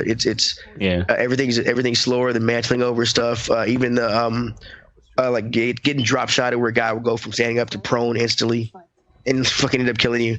They've fixed a lot of things. You can't prestige in this one. Apparently, they're doing this season shit. I don't know how it works yet because I haven't reached the highest level. Can't do what? To get to it. It's called prestiging. Every Call of Duty has a max level you can get to. Once you get to that max level, you have the option to restart and go back to level 1, but you get a little symbol. And in the first one, you can do that 10 times, and you got a golden cross. That was the last thing you got for doing it 10 times. And it's been a staple in other Call of Duties. Get to work. Well, I've got top prestiges in the first two, Modern Warfare and Modern Warfare 2, because those were the good ones. It's a lot of hours. Yeah, it is a lot of hours. I played a lot of Call of Duty. It was an awesome game. And until they started fucking it up with the ones that came out after. I mean, running on walls and shit, fucking calling in super drones. I mean, it got kind of crazy. One you were wearing exoskeletons and you could jump up on roofs. It got real weird. And this one is back to the essence. I like it. It's a fun game to check out. Have you played only the multiplayer, or have you played the? I played the story mode. I have played some. I think about halfway through the campaign. This one is boy, it looks really sexy. Yeah, it does. The last few ones didn't have. It looks awesome in 4K. It runs so fucking smooth. The last ones did not have a multiplayer. This one does, and the last multiplayer I've fully played through was Modern Warfare 2, and it had a disclaimer. There's a lot of shit you can do there. There's people have been shooting babies because there's a part where you come into a room and like Activision, they're like, stop killing the fucking baby. I mean, wait, what? There's a part where you're trying to get this terrorist cell out of a 4-story house, and you walk into a room with a little chick with a baby, and you end up having to shoot her, but you have the option of fucking shooting the baby or walking away. People shooting the baby. So there's an actual choice. Well, it's not really an actual choice. Or people just deciding to shoot the baby. You have to walk by the baby. You have to walk by and shit. And it's like, baby, the guy said shut the baby up or whatever. And I didn't pay attention. I went upstairs and killed more people. But apparently people shot the baby, shut him up. So then Activision had to make an announcement to say stop shooting the baby? I know, right? So but you can still shoot the baby, right? You can still. I haven't. Why are you so worried about it? It's just so weird. I just find it absurd that the company had to come out and say, stop shooting the baby. How would they know that everybody was shooting the baby? Were people putting videos of it? Like what? Probably. Probably. I don't know. Of course they were. I mean, to become a news story that you heard about. Any idiot knows that you cannot trust gamers with fucking babies. You shouldn't even give the option of. Yeah, it should just the bullets don't make it do anything. There's no satisfaction that you shot a baby. I'll tell you this, Ashtray. What you need to do is play a Telltale game, and they give you choices in the chapter, and some of the choices are good, and some of the choices are bad, and you can go from bad to worse. And at the end of that chapter, they show you like amongst your friends, and you can even look amongst the world of who chose the choices you chose. Yeah. Of what percentage. So you can see how much of an asshole you were compared to the rest of the world, and you might feel at home. It is kind of funny seeing those when they show you that shit, because there's always just a small percentage of complete cocksuckers who did all the most asshole things you can imagine. Yeah, there's some people that's let's just take all the fucking the most asshole-ish path, because you want to see where the story ends for the asshole, the real dick. Yeah, I guess. Yeah. Awesome. All right, next up is Fuck What You Think. First up is Ashtray with amazing product. Before we do Fuck What You Think, we should make a mention that people can get Red Eye shirts now. Oh, yeah. Oh, yeah. Yeah, that's fucking right, yeah. We have a fucking Oh yeah. Show your support. This will be at Disney World. Red eye or die, motherfucker. We will post the link on our website and the Facebook, right, Oracle? Yeah, I'll get around to it. I'll get around to it. It doesn't say redeyeReport.com anywhere on the show.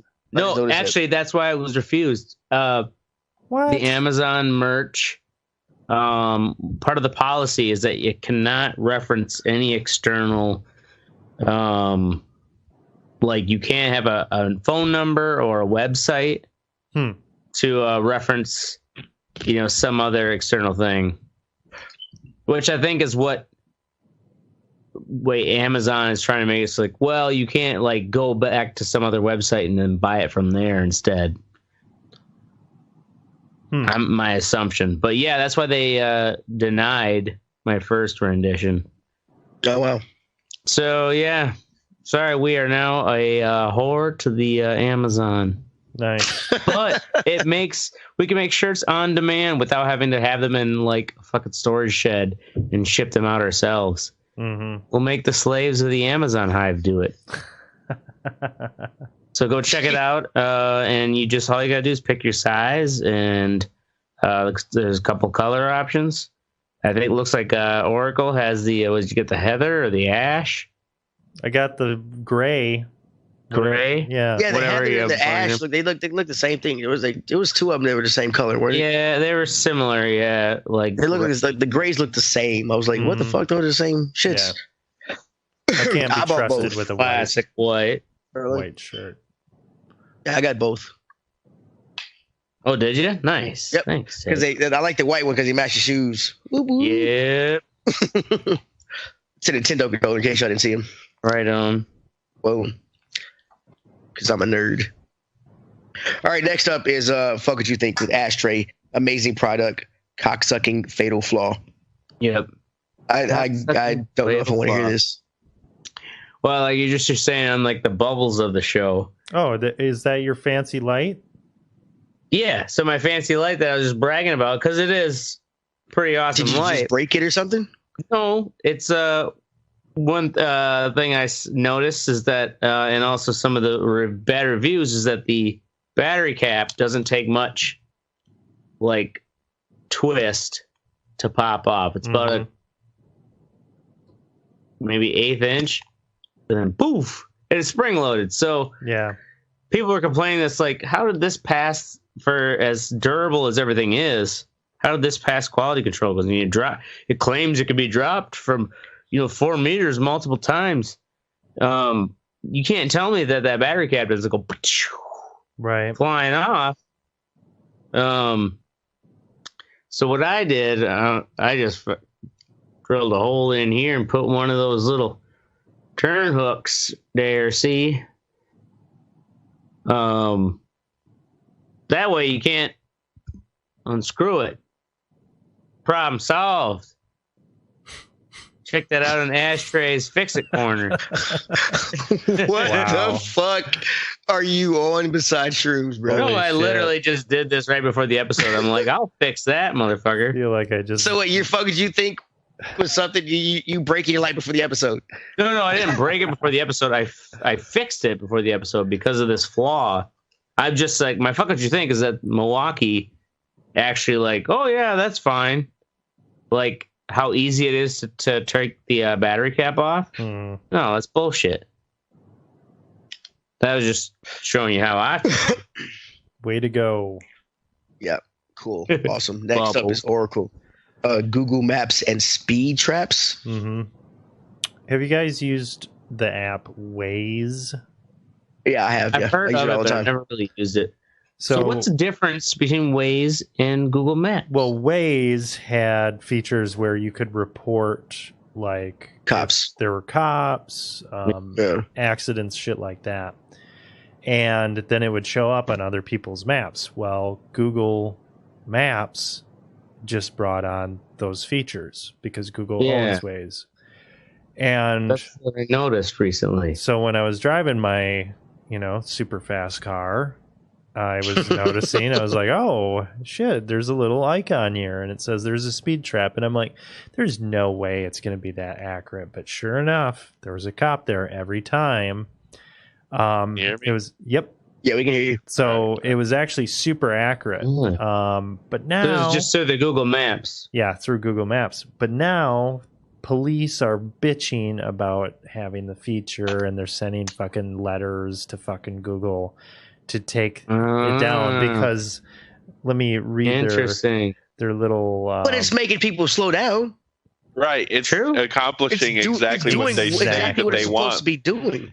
It's just taking away their ticket revenue. Okay, so here, this is what they're saying. Revealing the location of checkpoints puts those drivers, their passengers, and the general public at risk, the New York Police Department said. Yeah, fuck them. That's some fucking bullshit. Fuck you guys. Yeah. No, it puts your fucking income at risk. Yeah. Right. Well, and you don't get all that overtime. The officer is going to have to accept police departments is that eventually shit